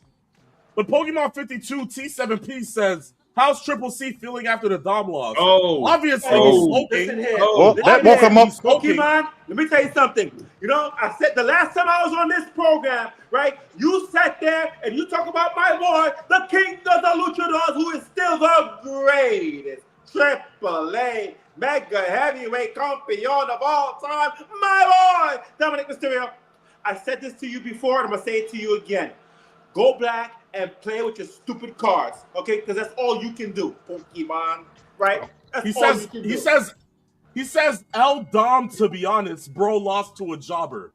Yeah, he's enjoying this right now. And he's laughing at you too, so this is... Hey, you know, Pokey, listen, Pokey, listen, go poke your little Pokey, whatever you have, because I'm sure there's probably nothing, because I'm sure your girlfriend or your wife is like, let me just poke at that, let me poke. This is what happens when you poke a bear who's drinking almost a full bottle of Jack. There's a lot of there's a lot of liquid courage there for what he's saying. So I mean, should have never poked a bear. Just let the man sulk. Yeah, just let the man sulk. Look at the sign in the back. Where is Dean Ambrose? That's great. Right behind Oh my god. Oh my god. And of course, Seth Rollins looks like a starfish right now. Oh yeah, and by the way, since you did say welcome back, you are absolutely right. I'm glad that you're welcoming me back. I'm not welcoming you back, but I'm glad you're welcoming me back. Damn. Coming from a man with liquid courage again. Pokemon doesn't seem to be hustling. He says Dom is so washed now. Whoa. Damn. Yeah, he's not stopping Uncle Triple C. Here's what I will say. It's not Dom's fault that that's the case. Yeah, that's all on creative right now. Hey, the dead man knows how to book him, right, Unc? That's what you got that right. He knows how to book. Triple H, take a lesson, take a page out of the Phenom. Yeah, the liquid courage is kicking in then, definitely. Put the cup down, Uncle Triple C. You've had enough for today. Come on. I got a little bit more to go. Can you see? It'll be fine. Of course, of course, of course. Unlike cut water, you need some water. Okay. I got water. I got water. See? I got water. There we go. Best thing done today from Uncle Triple C. See, guys, he highlights drinking in a high manner on your day off, but he also says drink water, ladies and gentlemen. Yes. So please drink the water. Yes. Stay hydrated, my friends. Indeed, like you're doing, having to go ahead and live off the iced tea that you've been making for the last 700 years. Hey, Would it you- works. would you do the most interesting man in the world and change it from stay thirsty to stay hydrated? Is that what- Yes. But it seems like this match is about to kick off. It is now underway. Seth Rollins versus Roman Reigns, the main event tonight for the World Heavyweight Championship. It is now 8:29 p.m. Eastern Standard Time. Match is now underway. Okay, we are not getting a 30-minute banger. Again, this has to be 20 minutes or not. And I was looking at the time when you said for number one the match is about to start. Well, whatever the ring entrances, it took a combined 11 minutes between both entrances. Yeah, That's insane. yeah, Go figure, right? yeah. Look Because at I was that. looking. Jesus. Imagine if Roman had faced The Undertaker, today's Roman versus The Undertaker from back then. How long the entrance combined would have been. Woo! It would be as long as you go without a haircut. Oh. Am I lying? What are you looking at me like that for, Uncle Triple C? Am I lying? What's the last time Pete's got a haircut? What was that for? Come on, man. Come on, man. Come on. Well, how much are you paying him to do the show? Maybe he can't afford a haircut. Oh, but he can afford making IC every single week? Oh, give me a break. He affords going to David Buster's every other week for AEW pay-per-views. He can afford Tostino's pizza rolls and IC, but now y'all draw the line on me telling him to go ahead and get a haircut. Ah, come on, guys. Not necessary. Genuinely, come on. Seriously. Anywho, match is taking place here in Minnesota. Both men standing straight in the ring. Not one man has thrown hands yet. Both men are now circling. Have yet to go ahead and lock together. But it seems like it is a big fight feel in Minnesota right now. Can you read lips? What The is Tribal Chief versus the Rainbow Warrior. That's kind of what it looks like. Let me ask you guys something. Do you guys think like there's real animosity or real, maybe, I don't know, professional jealousy on Seth Rollins' part more than Roman Reigns towards each other? I doubt it. Okay. I doubt it, but I wouldn't be surprised if they are just going to use that energy. I'm sure both of their careers have been great. Yeah. Is Seth upset that maybe Roman is in the position that he's in to get the couple of weeks off here, a month off there, that kind of thing? I don't think so. Considering how many times Seth has been injured over the years. Yeah, he would have even a more historic career if not for the injuries, without question. Yes, exactly. So I think within that sense, to some degree, Uncle Triple C, I have to say there may be, a professional jealousy, but not to the sense of like disregarding Roman Reigns. I think it's more on himself where he sometimes, doubts the career that he's had with the injuries that has kind of taking him out in certain points. Because if we remember, 2016 was supposed to be a main event between all three members of the Shield for that WWE title at WrestleMania 32. But what ended up happening was Seth got injured and they scrapped that and we got Triple H versus Roman Reigns at Mania 32. And maybe sometimes Rollins blames himself with the injuries that he's had, where he sometimes thinks to himself, I could have been the same level, if not greater than Roman, if some of these things didn't happen to me. I think that's where the doubt kicks in. But I wouldn't say maybe there's jealousy, because he probably wishes that Roman was in these positions, and he hoped for Roman to be in these positions. I think on himself, he just hates that the career that he's had has been flanked in injuries so large. Ooh. I think that's what it is. And so maybe doubt more than jealousy. Roman, over the years, has kind of demonstrated a natural heelishness to him that comes out of borderline arrogance. And that comes from the fact that he's just been that good for so long. and being put in a situation where Vince McMahon looked at him as his next John Cena. But at the time that they was building him, it was kind of like they're throwing this guy down everybody's throat when he's not ready. It wasn't organic. And then the Bloodline story happened and everything started to grow. And then from there, on the opposite end, Seth, he grew as better of the two in ring and from the fan standpoint. But then he couldn't sustain it because he couldn't stay healthy. So that clash between the two would bring some professional jealousy between them. But I think that their closeness, as they continue to talk about how close they were, pushes them along, I think. What's with this guy in the third row with the SAF sign the last two shows? Wrestling fan probably stands for stupid ass fuck. Oh, boy. Low IQ. Only Mr. 411. Oh, man. You see, this is a funny individual that we get out of him when he's sober. Triple C, excuse me. I popped Triple C.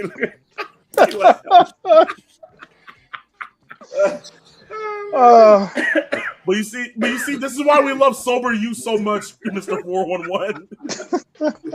I think I prefer the drunk version, okay? I mean, the Cutwater version, you know, we still get funny him, but this is more calculated him. I like it. Yes. Oh, man. But as we see, Roman already inching in for a Superman punch in this match. Seth already beginning to get up.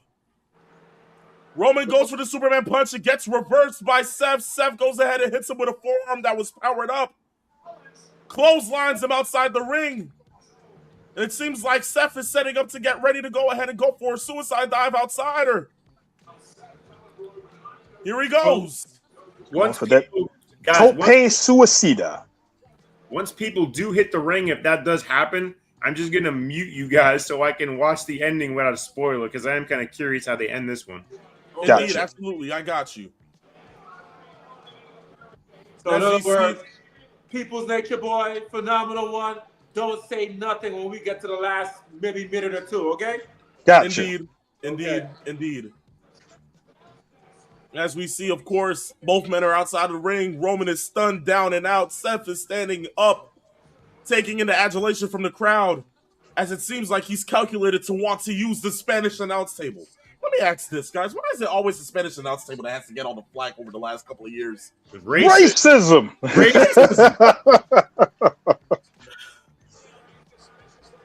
I remember there was an independent tag team called the Spanish announce team. That's a go figure. Honor, right? They did a lot of shows in the New York City area. Yeah, I think they were in Ring of Honor a couple times too. Oh yeah, so for sure. yeah. Seth was trying to go for another dive to the outside of the ring, but Roman catches him with a right hook. Stuns him in the process. It seems like Roman is about to set up for a drive, by which he does land accordingly to Seth Rollins. Amazing what this storyline would have looked like had the Vision not had the rash of injuries that they had going into the year.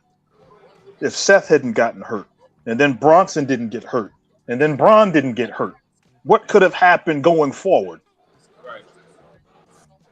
And I think, as we've talked about what the WWE's creative looks like now, just imagine what it would have looked like had they were able to keep these guys healthy enough to continue whatever Triple H and his creative team originally wanted to do. You know, I just thought about, we talk about guys returning and how they brought back Corbin, even though no one wants to see him. What if they had brought back and made him a monster heel and beat Trick? Braun Strowman. Wouldn't that have been a little bit more like, okay, I'm okay with him being back? Yeah. Especially since he's been doing his own TV show on USA Right. Network. So, yeah, that would definitely work. And I still think that he's probably going to have some kind of appearance at some point down the road. But what about, listen, I mean, Phenomenal One's point about Drew McIntyre. Yeah, You know, for sure. You know, since Yeah. WrestleMania.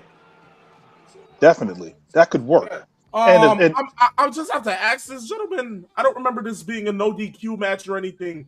Wouldn't they be counted out already? It's yes, they should. Because again, now look at this. Now look again. This like you just said, these referees, I don't understand. What, they can't see that big screen? They can't see? Yeah. Right. So again, like you just said, this should have been a count out, a double count out. Hey, listen, guess what? Hey, that's wrestling. Hey, you know what? Hey, 30,000 people. Listen, so what? You pay $25. What's the big freaking deal? go home with a double count out.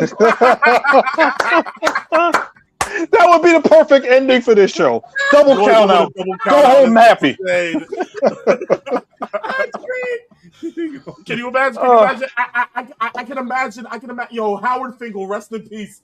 This match is a draw. Therefore, the winner.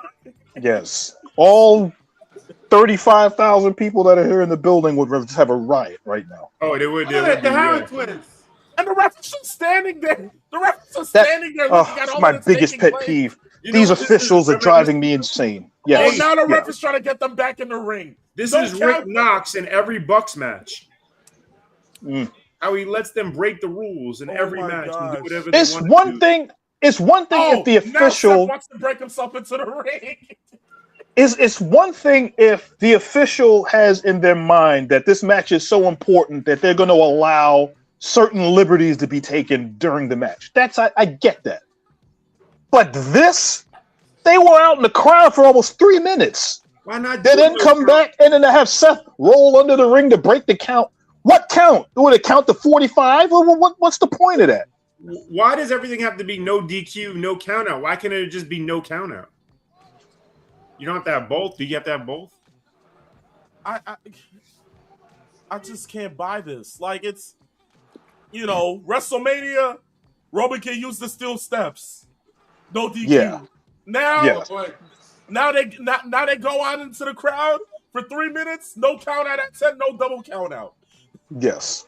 Modern day. Listen, remember the producers. Some of those producers are really young. They're just right out of the business too. Think about it. Yeah. They don't have.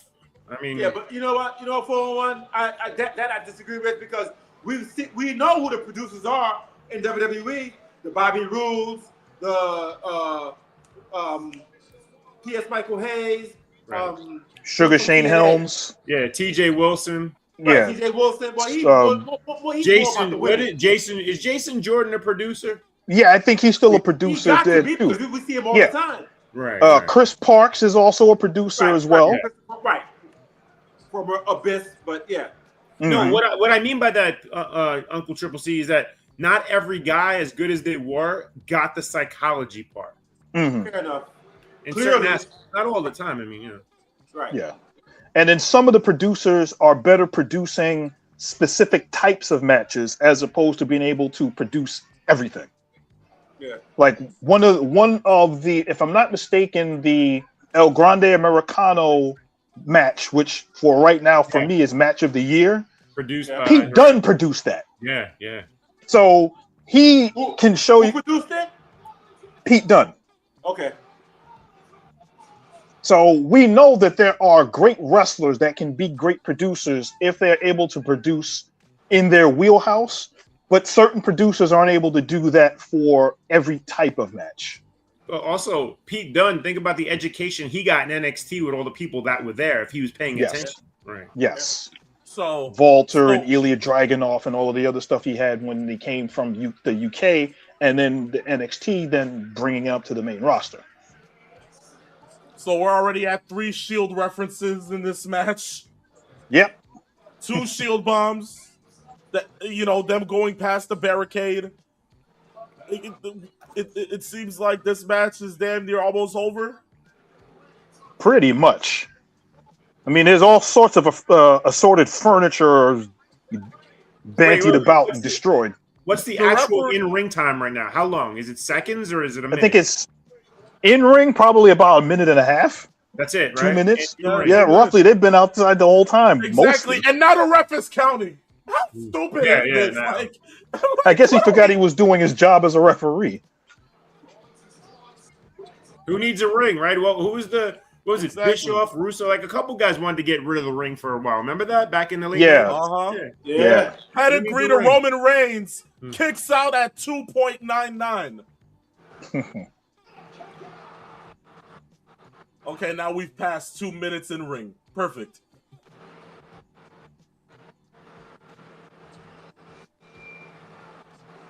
Of course, guys, you are now watching Saturday afternoon's main event. This is the SummerSlam watch party. We are at the main event currently right now. Roman Reigns versus Seth Rollins for the World Heavyweight Championship. Here is the crowd going ahead and chanting, "This is awesome." That is so overused. It's It's not warranted right now at all. It's not. Yeah. No. I was just about to say that. I was just about to say that. Not for this match. Come on. Not for yeah. Listen, I know you guys see that aerial shot of the ring and everything like that. I will say, WrestleMania is in Riyadh next year in Saudi Arabia. I'm just saying. Are we going? Anybody's interested? Are we going? To discuss An 18-hour plane flight. Saudi Arabia. That terrorist country. That terrorist country. Oh does boy. it look like I want to infiltrate the Iron Dome? Listen. Netanyahu hate me, okay? I'm good. I'm good in America. Well, listen, first of all, I wasn't asking you for number one. I was asking Mr. 41 because we need to bring peace. Okay? Peace. What makes you think? Terrorist country. What makes you think Mr. 401 would bring peace to Saudi? Because you give him some hot water, give him some vodka, he'd be good to go. By then he'll be looking for a piece. So, all I know is this: you take that garb off of those women over there, yo. Woo, I'm good. Yeah. That's haram. Yeah. Yeah. That's the. Okay, Hey, listen. all right. Hey, you remember when Hogan used to have the convulsions? And it's time to give some of those Saudi women some little convulsions, baby. Woo! Oh, good grief. Alcohol. One of those shows, folks. Jack and Coke. Yo, I said it 20 years ago. Yo, give me a hot ISIS chick. I will top that. What a racist thing for you to say. Honestly, Well, that took a turn. Hold on 1 second. Ooh. Seth Rollins with a stomp after Roman failed to go ahead and hit a spear. 1, 2.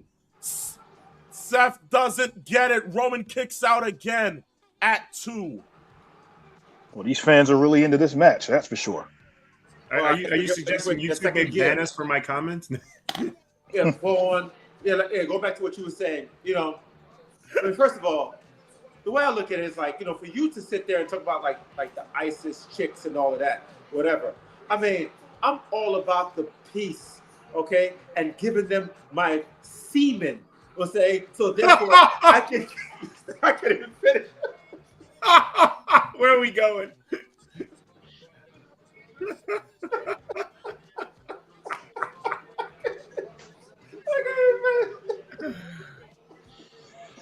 I have no words.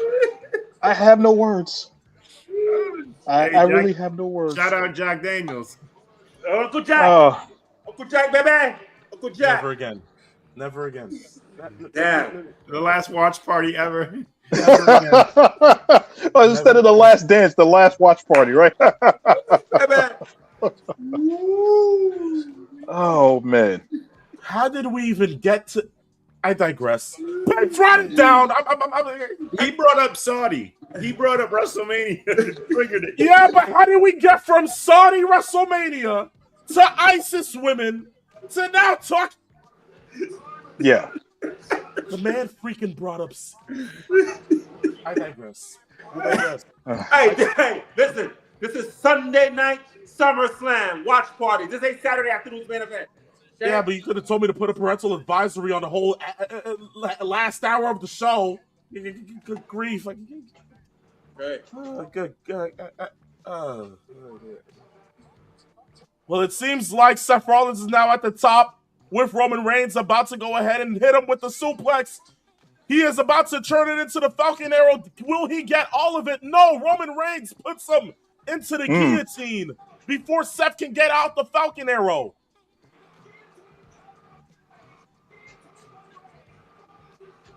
Tell you the Rollins truth. is trying his hardest to not go ahead and tap. That guillotine Roman should is be getting Roman's into the finishing move. guillotine. The guillotine? That guillotine, because Yeah. the way that he cranks the torque on that guillotine Yeah. looks as intimidating as any move that he does. And I in the agree, but 80s, look. in the 80s, that would be his finish. Yes. Agreed. 100%. Yep. But he has it fully 100% locked in on Rollins. Rollins looks like he's fading. I tell you, that referee wouldn't count Seth Rollins out for nothing. Rollins says, no, I'm not done. He wants to keep going. Rollins gritting his teeth, trying to get out of the guillotine choke from Roman Reigns. Rollins is on one leg. He's on two. While Rollins is still administering the guillotine, but it seems like Rollins is trying. He has his arm hooked around Roman. No way. Look like he's trying to pull Oh a my gosh, he suplex out gets of out it. the guillotine. Oh, he couldn't get the Falcon Arrow, but Roman spear. 1, 2. Rollins kicks out at 2.5. These fans are losing their minds right now. What a sequence. And again, phenomenal one. Do not spoil it, okay? Now, son. Well, not until we get. Is there any chance anybody here think that we don't get some kind of run-in? Could this be just a clean match or no? Mr. Hair Loss himself, Peeps Nate, did go ahead and administer a thought process of saying that, TKO could possibly just not do anything. Which, you know what? Peeps was kind of right about that because TKO has its fair odds and chances of not doing anything when it comes down to surprises. They may not give us a surprise here. They may not give us anything. This might just be one of those shows where, LOL, Roman wins and we just cut to black. You gotta get a ref bump. You gotta get a ref bump somewhere, somehow. Does the ref even matter in this situation after he could even go ahead and administer a double count out in this match? We can argue, has there even been a ref in this match? I mean, they might as well get a robot to count 1, 2, 3 in this because they've been fighting. They spend more time out the ring than they've done in the ring. Yeah, well, the second half of this match has been more in the ring now. So Yes.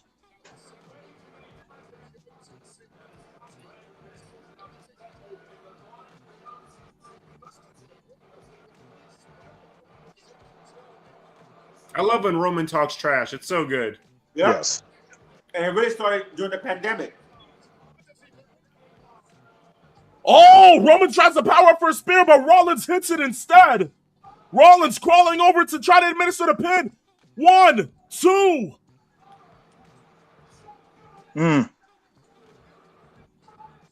Another good sequence. Here comes Michael Cole with the instant classic quotes. Oh, he's the worst. I'm so happy I'm not listening to him tonight. Hey, listen, I see green shirt guy. What happened to Trinidad? He's probably somewhere amongst all those people. We just can't see him. Oh, so he's in John Cena mode, huh? Yeah.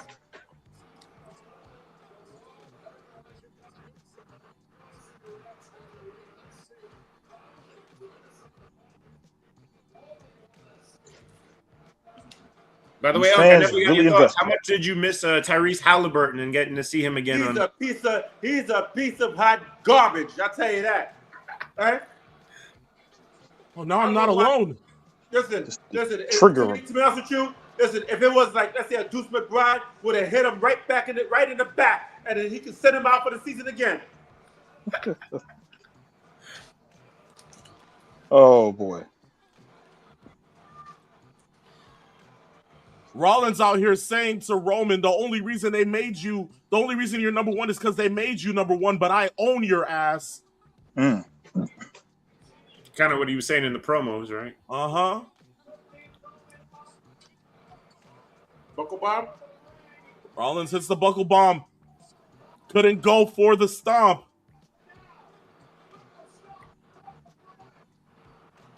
What a sequence from Roman. Yes. Oh, wow. Oh, my gosh. Wow, what a sequence. Oh, my God. Oh, wow. So after a buckle bomb from Seth, Reigns does the same. Oh, okay. and administers a spear to Seth Rollins at the same time. Wow. Yes, what a which- sequence. In which Seth kicks out at 2. That was a beautiful sequence. I do think it's becoming a trope now where the guy uses the other guy's finisher now. It's becoming. Yes. I'm worrying about it. I think they're doing it too much. I remember It's at WrestleMania 17 when Austin did that to The Rock. You know, they Yeah. did each other. Right. That was great. But it's like you said, it's becoming more of a common thing. Mm-hmm. I think the majority of the times that we've seen it where it works, for instance, the AJ Styles match with John Cena, where they were just doing tribute moves to each other to see who could one up the other. Something like that, where the fans were actually requesting moves, RKO, that kind of thing. But yeah, it's a wrestling trope now, where we used to see that only in Japan, where they would, see if they could do the other wrestler's finisher, and now it's cliche now.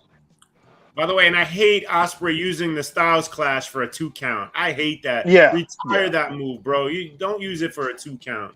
Well, it's just as bad as Tama Tonga using the hidden blade and calling it the cutthroat. So, yeah. But it should be a move that's protected.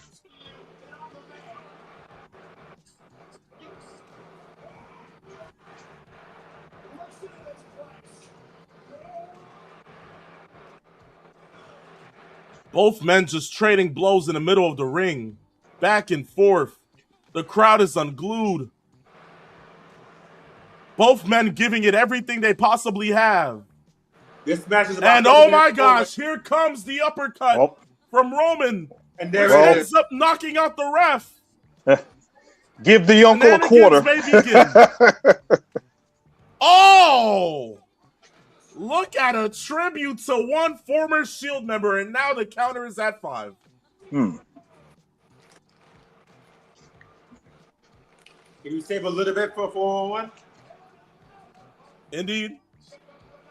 Wow. Great sequence. Great sequence. Great sequence. Oh, okay. Yes. So you see the story that they're crafting within the match. Where's the guy? Why is the guy not holding up the Dean Ambrose sign right there? Ah! Oh. Bam! Whoa. Ah! And there it is. Well, we have reached a crossroads, so to speak, here in the middle of in this match.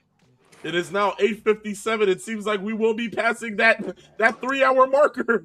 Yeah. And this match is about, what's it, 31, 41, 50, 35 minutes old. Yeah. Yep. Wait, didn't we say it started at 8:30? So it's 27, right? Yeah. Yeah, 27 Okay, currently. if you're not counting the entrances, yeah. Right. Yeah. 27, Okay. 27 minutes as of right now. Yeah. And this match, the fans have gotten really up, and then it's come down a little bit. They've given them all of the gears within the match.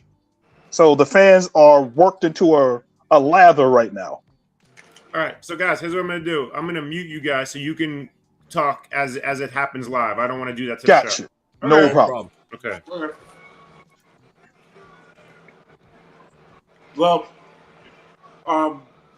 it looks like it's going to be, Roman Reigns, Seth Rollins. There's not going to be nobody interfering, so it looks like it's going to be a one as far as the way that it's going to end. And of Yes, course, but as we the see chair will play here, its place. of course, as Seth Rollins goes over to grab that chair, He looked like he was about to hit Alicia Taylor with the chair. The way the look he gave her. he seems calculated with it. Well, he should have, because every time Alicia would say, 1 fall. No, don't say no damn 1 fall, because you want the crowd to say 1 fall. Oh, but how beautiful. They make sure the Shield chair doesn't have a Wingstop promotion on it. Oh, of course. You know it's coming, Roman. You're looking at the camera. Oh. Wham! Uppercut by Roman Reigns. And now he sees the chair come into his vicinity. Could he It beat seems him? like the PTSD is hitting him right now. Yes. He's having flashbacks. The mental rage is within him. And as Closing he his now eyes begins, and thinking. he begins to walk over the chair calculated, knowing what he has to do. What? He peers over and sees that now Seth is in the position. Yes. Why did he? And Roman knows what needs to be done. No referee in sight. All that needs to be history done is history doomed to repeat itself? he doesn't do it. Roman throws the chair out of the ring and says he does not need the chair. And the look on Seth's face was that he was expecting it. He's waiting for it. Like, if you're going to do it, do it.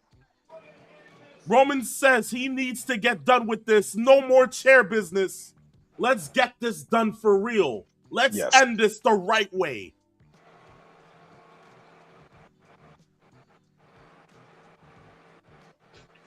And it seems that Seth is elated that Roman didn't use the chair, that his plan didn't come into fruition. This needs to go to blows. And they are now up, and they are now going to blows, as Uncle Triple C stated. Time to play the feud.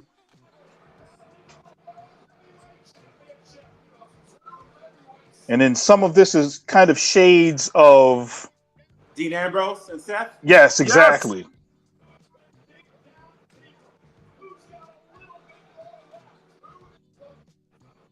Once more, men are trading blows. Minnesota's on their feet. At this point, it just comes down to just throwing bombs at each other.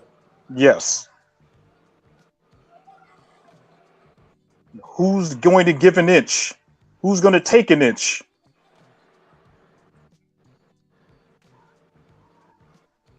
Both men giving it everything that they possibly have. Roman taking acts of defiance from Seth as Seth is slapping him in the face and telling him to get it over with. Roman with the headbutt, with another headbutt. Roman now beating down on Seth Rollins. Seth Rollins gets him and kicks him in the midsection. Applying The Iwata kicks. Uppercut from Reigns. Super kick from Rollins. Roman with a Superman punch. Seth's still on his feet. Wow. But Roman with a spear. Oh no, it's countered by Seth with a pedigree. Could it? Could it happen? Seth waiting to get Roman up. I think I know what we're about to see. Roman tries to go ahead and infiltrate, getting out of the stomp, which he does. But Seth still gets a stomp out Roman. Oh, I think he's gonna go for an avalanche stomp if he can. He's climbing the rope. He's now on the top rope. What, avalanche stomp. Doesn't get it. But Roman spear. Rollins still on his feet, getting back up. But Roman powering up for one more spear. But there's still no ref. Is he going for one more? A hard-hitting action.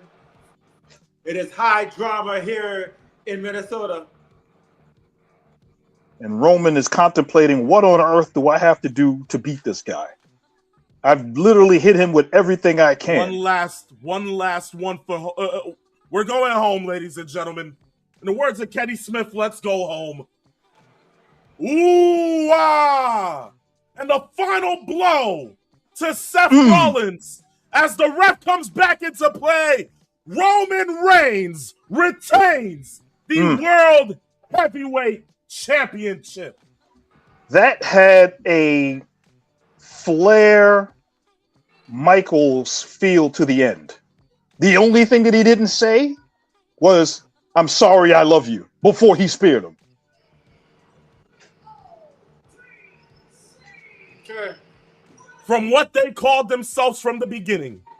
Yes. Brothers. Yes. Side by side in the middle of this ring with a feud and what should be and what is presumably the final nail in the coffin in the feud for these both men.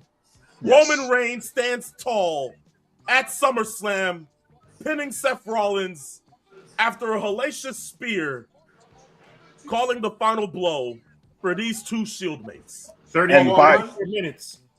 34 minutes indeed. 34 minutes, yeah. So I'm semi-surprised, no interference, but I guess they did it. When they threw the chairs down, kind of made you think they were not going to go in that direction. Yes. That's fine. Yeah. And there was more than enough drama to carry through this match where they didn't need to have any extra overbooked moments, that they could let the story ride on its own for what they were giving the audience. That's, yeah. I mean, night 2 trumps. No, I hate to use that. Ugh. Night one, yeah. No, it certainly does overdo night 1. I agree wholeheartedly. And the way that I see this now, it doesn't seem like we're going to need a surprise after this. I don't think there's no need for a surprise. They delivered on a heavy-handed main event. Yes. On all accounts, there's no need for anything else. I don't think there's need for anything else. Exactly. Maybe This main event was well coming out maintained. to signify that, hey, it's you, no? Or we'll leave that for Raw. Yeah. But there's still great story building that was done just through that. And that was a expertly crafted match for what it was, even though they spent way too much time outside. But based on the context of the story that they were going for, it definitely fit in to what they were trying to tell. Now, from what I know, Roman has several dates in for August, but he's not slated for Money in the Bank. So if that's the case, this, I don't know what can possibly be told for Roman heading into the month of August. If it is over, then maybe they build that towards the following PLE after Money in the Bank, which would be Survivor Series, presumably. Definitely. But it gives you a lot of time to build. So I don't know where they go from here with Roman. But what I do know, and what we do know now, is that this seemingly is the end for Roman and Seth. Well, as they both sit there. The long title reign and how frequently he was off TV during that long title reign, right? Yes. So that can happen again here. I mean, and maybe going forward, the TKO mindset is to have 2 long title reigns of SmackDown and Raw going forward to fill out each show. And I think that's kind of where they're going. Punk, I don't see him losing the belt anytime soon. And obviously Roman isn't losing the belt anytime soon. So, but I think the story is for these two, this is the end. They can kind of respect each other. Seth can then move on. The question is, to who? Or to what? Does he take time off? What happens there? Yeah, the worst part about all this is that when you think about the history between them, they'll paint the picture of Seth being the victim, but Seth is the one who turned in the first place. So like, that is the truth. It was the injury that turned everything around. Yes. And look at what we're currently getting. Interesting.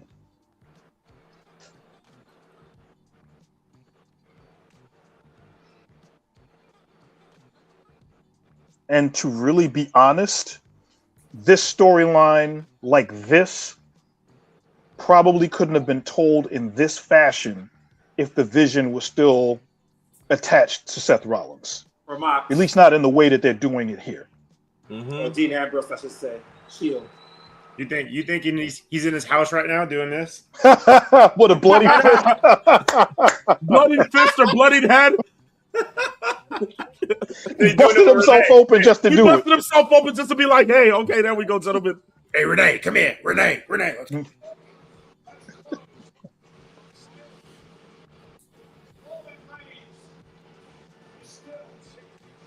Well, I'll say this. Listen, when it comes to Roman Reigns, you know, his kickouts, he's showing that, hey, listen, he is still main event caliber. He's still a big draw, and he's still the world's heavyweight champion. Indeed. Indeed. Couldn't have been said more succinctly. And that camera shot that they're showing of Roman on the ropes with the panning camera around from above, that looks good. Especially with with the stage set of the way it is, that was well done. And as I kind of figured, no surprise, because the story was good enough for itself. None needed at all. Yes. They told what needed to be told. They left it all out in the ring. Yes. And as SummerSlam gets the lights dimmed out, Roman Reigns stands tall once more as World Heavyweight Champion. Here's a question, though. Could you have, and I get it, I get the whole guy in the ring who won, the whole nine. Not saying blows had to happen, but what if the Oba music plays and the show ends just them face to face? That would definitely work. Because it's like, okay, this chapter's over, but here's the next chapter, just to set it up.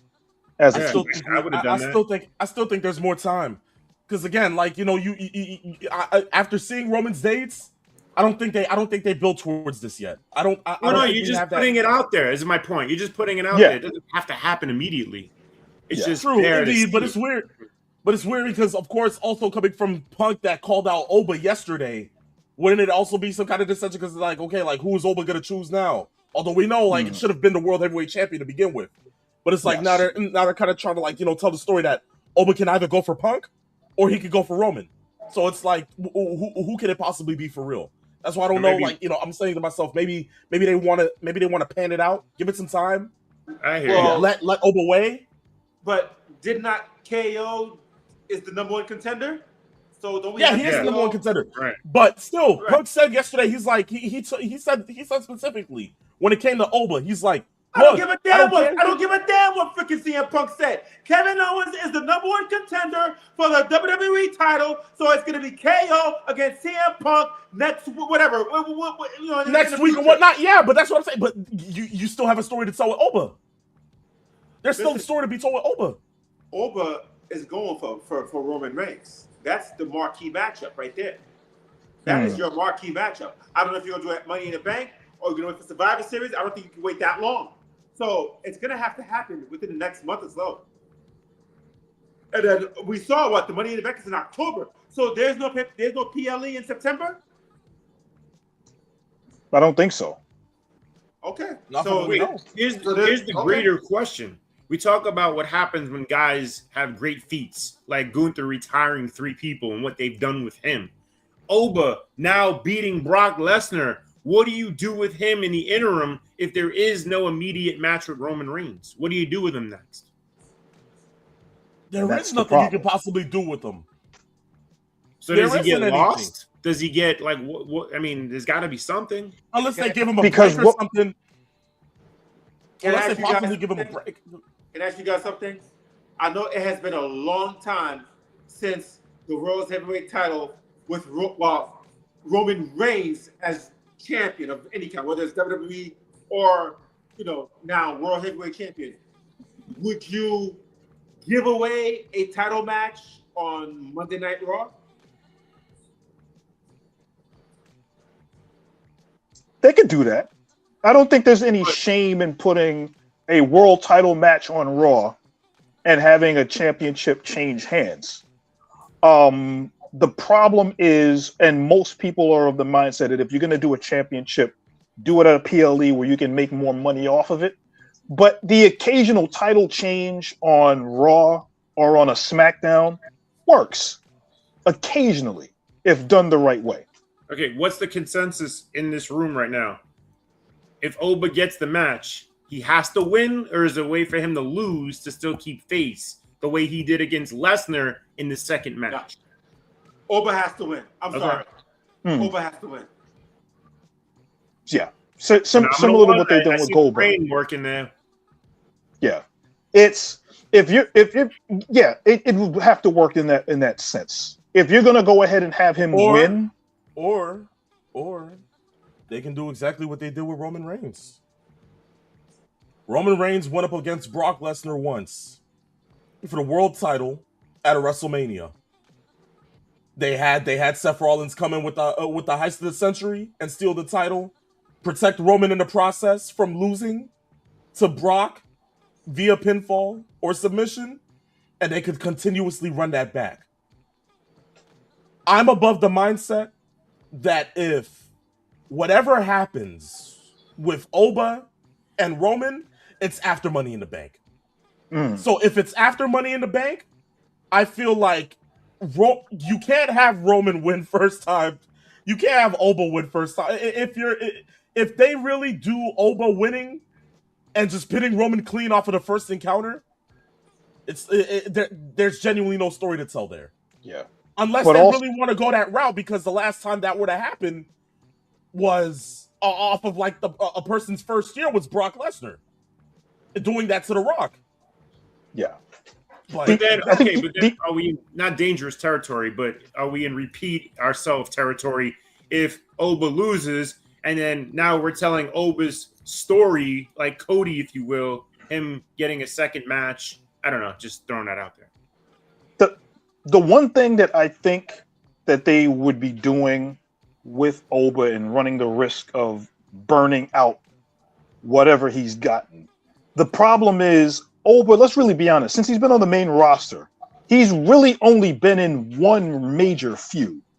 And I think that the one thing that I think people look at when they go for a guy that they think is ready to be a champ, at least 2 or 3 feuds in between, then say, oh, he's finally ready to do, because I don't see Oba getting a secondary title. I don't see him as IC champ. I don't see him as doing something like that. I got it. You guys mentioned him before. The next great feud for Oba, Drew McIntyre. Mm-hmm. That could definitely work. That can work. And it gets McIntyre away from SmackDown, away from Punk, distances him from whatever older feuds he had to come back on Raw, and he has a new test. And that would definitely work. Yeah. Okay. Well, look at this. We have our own meeting. You can Saturday afternoons. We've always unreal. I mean, we've always been better than WWE creative, if you ask me. Hey, that's as real as it gets. Creative. Yeah. Indeed. But you know what, ladies and gentlemen, this was SummerSlam Night 2. We had the shocking return of Kevin Owens and him being able to be implemented as the #1 contender. Baron Corbin winning the U.S. title. Chelsea Green, the new interim women's champion. So shout out to Mr. 401, who's going to be bouncing into the night, being happy and possibly looking at other Chelsea Green picks with her with the title. He's possibly salivating at one right now as he's looking away from the camera. No baby oil involved. No baby oil involved. Got it. And now, of course, Chad Gable being the new IC champion and Roman Reigns retaining the World Heavyweight Championship in what was an all-out slobber knocker of a match between Seth Rollins. Yes. But SummerSlam draws to a close for another year, ladies and gentlemen. This has certainly been an amazing show. Watching and being here with you guys on Twitch, Twitter, and YouTube, alongside the Uncle Triple C, who is finished, or damn near almost finished with his bottle of Jack, the one and only Mr. 411, and that damn near middle bald spot-headed fraud that we called the Peep Snake. Fraud? Come on, man. I mean, are you forgetting again that you literally went ahead and had to leave me to do the show a couple of weeks back, and I sat there and I did it on my own accord because I'm just that damn good, you know. Like I and you still have to give me my pats on the back for that, because again, having to go ahead and do the show without you, you know, that was certainly something, especially since you even go ahead and give me a heads up. But I digress. You can go ahead and write that down if you would like to, you know. But hold on 1 second. Like, I don't know. Phenomenal one, like you keep for the past, I don't know how long, but you've been trying to tell Nate to write I digress. Like, dude, you know he's way older than you. And I know we make fun and jokes and stuff like that, but you know, he is older than you. So like, what's the point of you continue to say this to Nate? Like, I don't get it. Wait. No, hold on. Let me get this straight. So you're taking his side. Is this what we're doing? Hold on. Nah, you know what? Cut the music. Cut the music. Wait. You're taking his side? Are you serious right now? Like, Side? yes, side. I said it's side. Did you not hear? Clean out the jack and shit in your ears, okay? Give me a second here. Yes, side, Uncle Triple C. Like, let me get this straight. You know, because I remember a couple of weeks back when again, Peeps was gone. No, Mr. 411. Obligations. You certainly not here. And who was the one who picked up the mantle? Oh yeah, that's right. Me. I did. And if I'm not mistaken, after doing that, I heard from not only you, Mr. 411, that I did a damn hell good of a job going it solo dolo. If I'm not mistaken.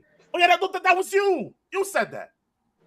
And now, here I am, sitting here and trying to get Peeps to show me the proper respect, being that I had to sit here and do this damn show alone months ago, and I did it well, and I'm trying to gain respect from him, and you mean to tell me you have some nerve to tell me that I should be going ahead and showing him respect just because he's older? Who gives a crap? I mean, it's beyond me how you can go ahead and have the nerve to tell me what the hell to do. I'm the human wheelbarrow in this situation. I'm the one, day in, day out, every Saturday, carrying this show on my back. Damn near have back problems doing it. Where's Mr. 411? Every now and then, hey, I can't come in every now and then. Oh, where's you? Oh yeah, this is the first time you're back since WrestleMania, since you want to buy all of your creative freedom, right? Oh, you want to go ahead and take the tribal chief schedule, right? Oh yeah, the hell with you. You left. I'm here. And the last time I checked, when he left, I stayed and I did it. So where's my respect? Where is it? Oh, but I just have to show respect because he's an elder. Fuck that. You know what? Get all your asses out of here. Because last time I checked, I'm the damn show. I'm the one running this day in and day fucking out. And if you have a problem with it, go ahead and learn to understand that all of y'all can have the discreet proportion and understatement to kiss my goddamn ass.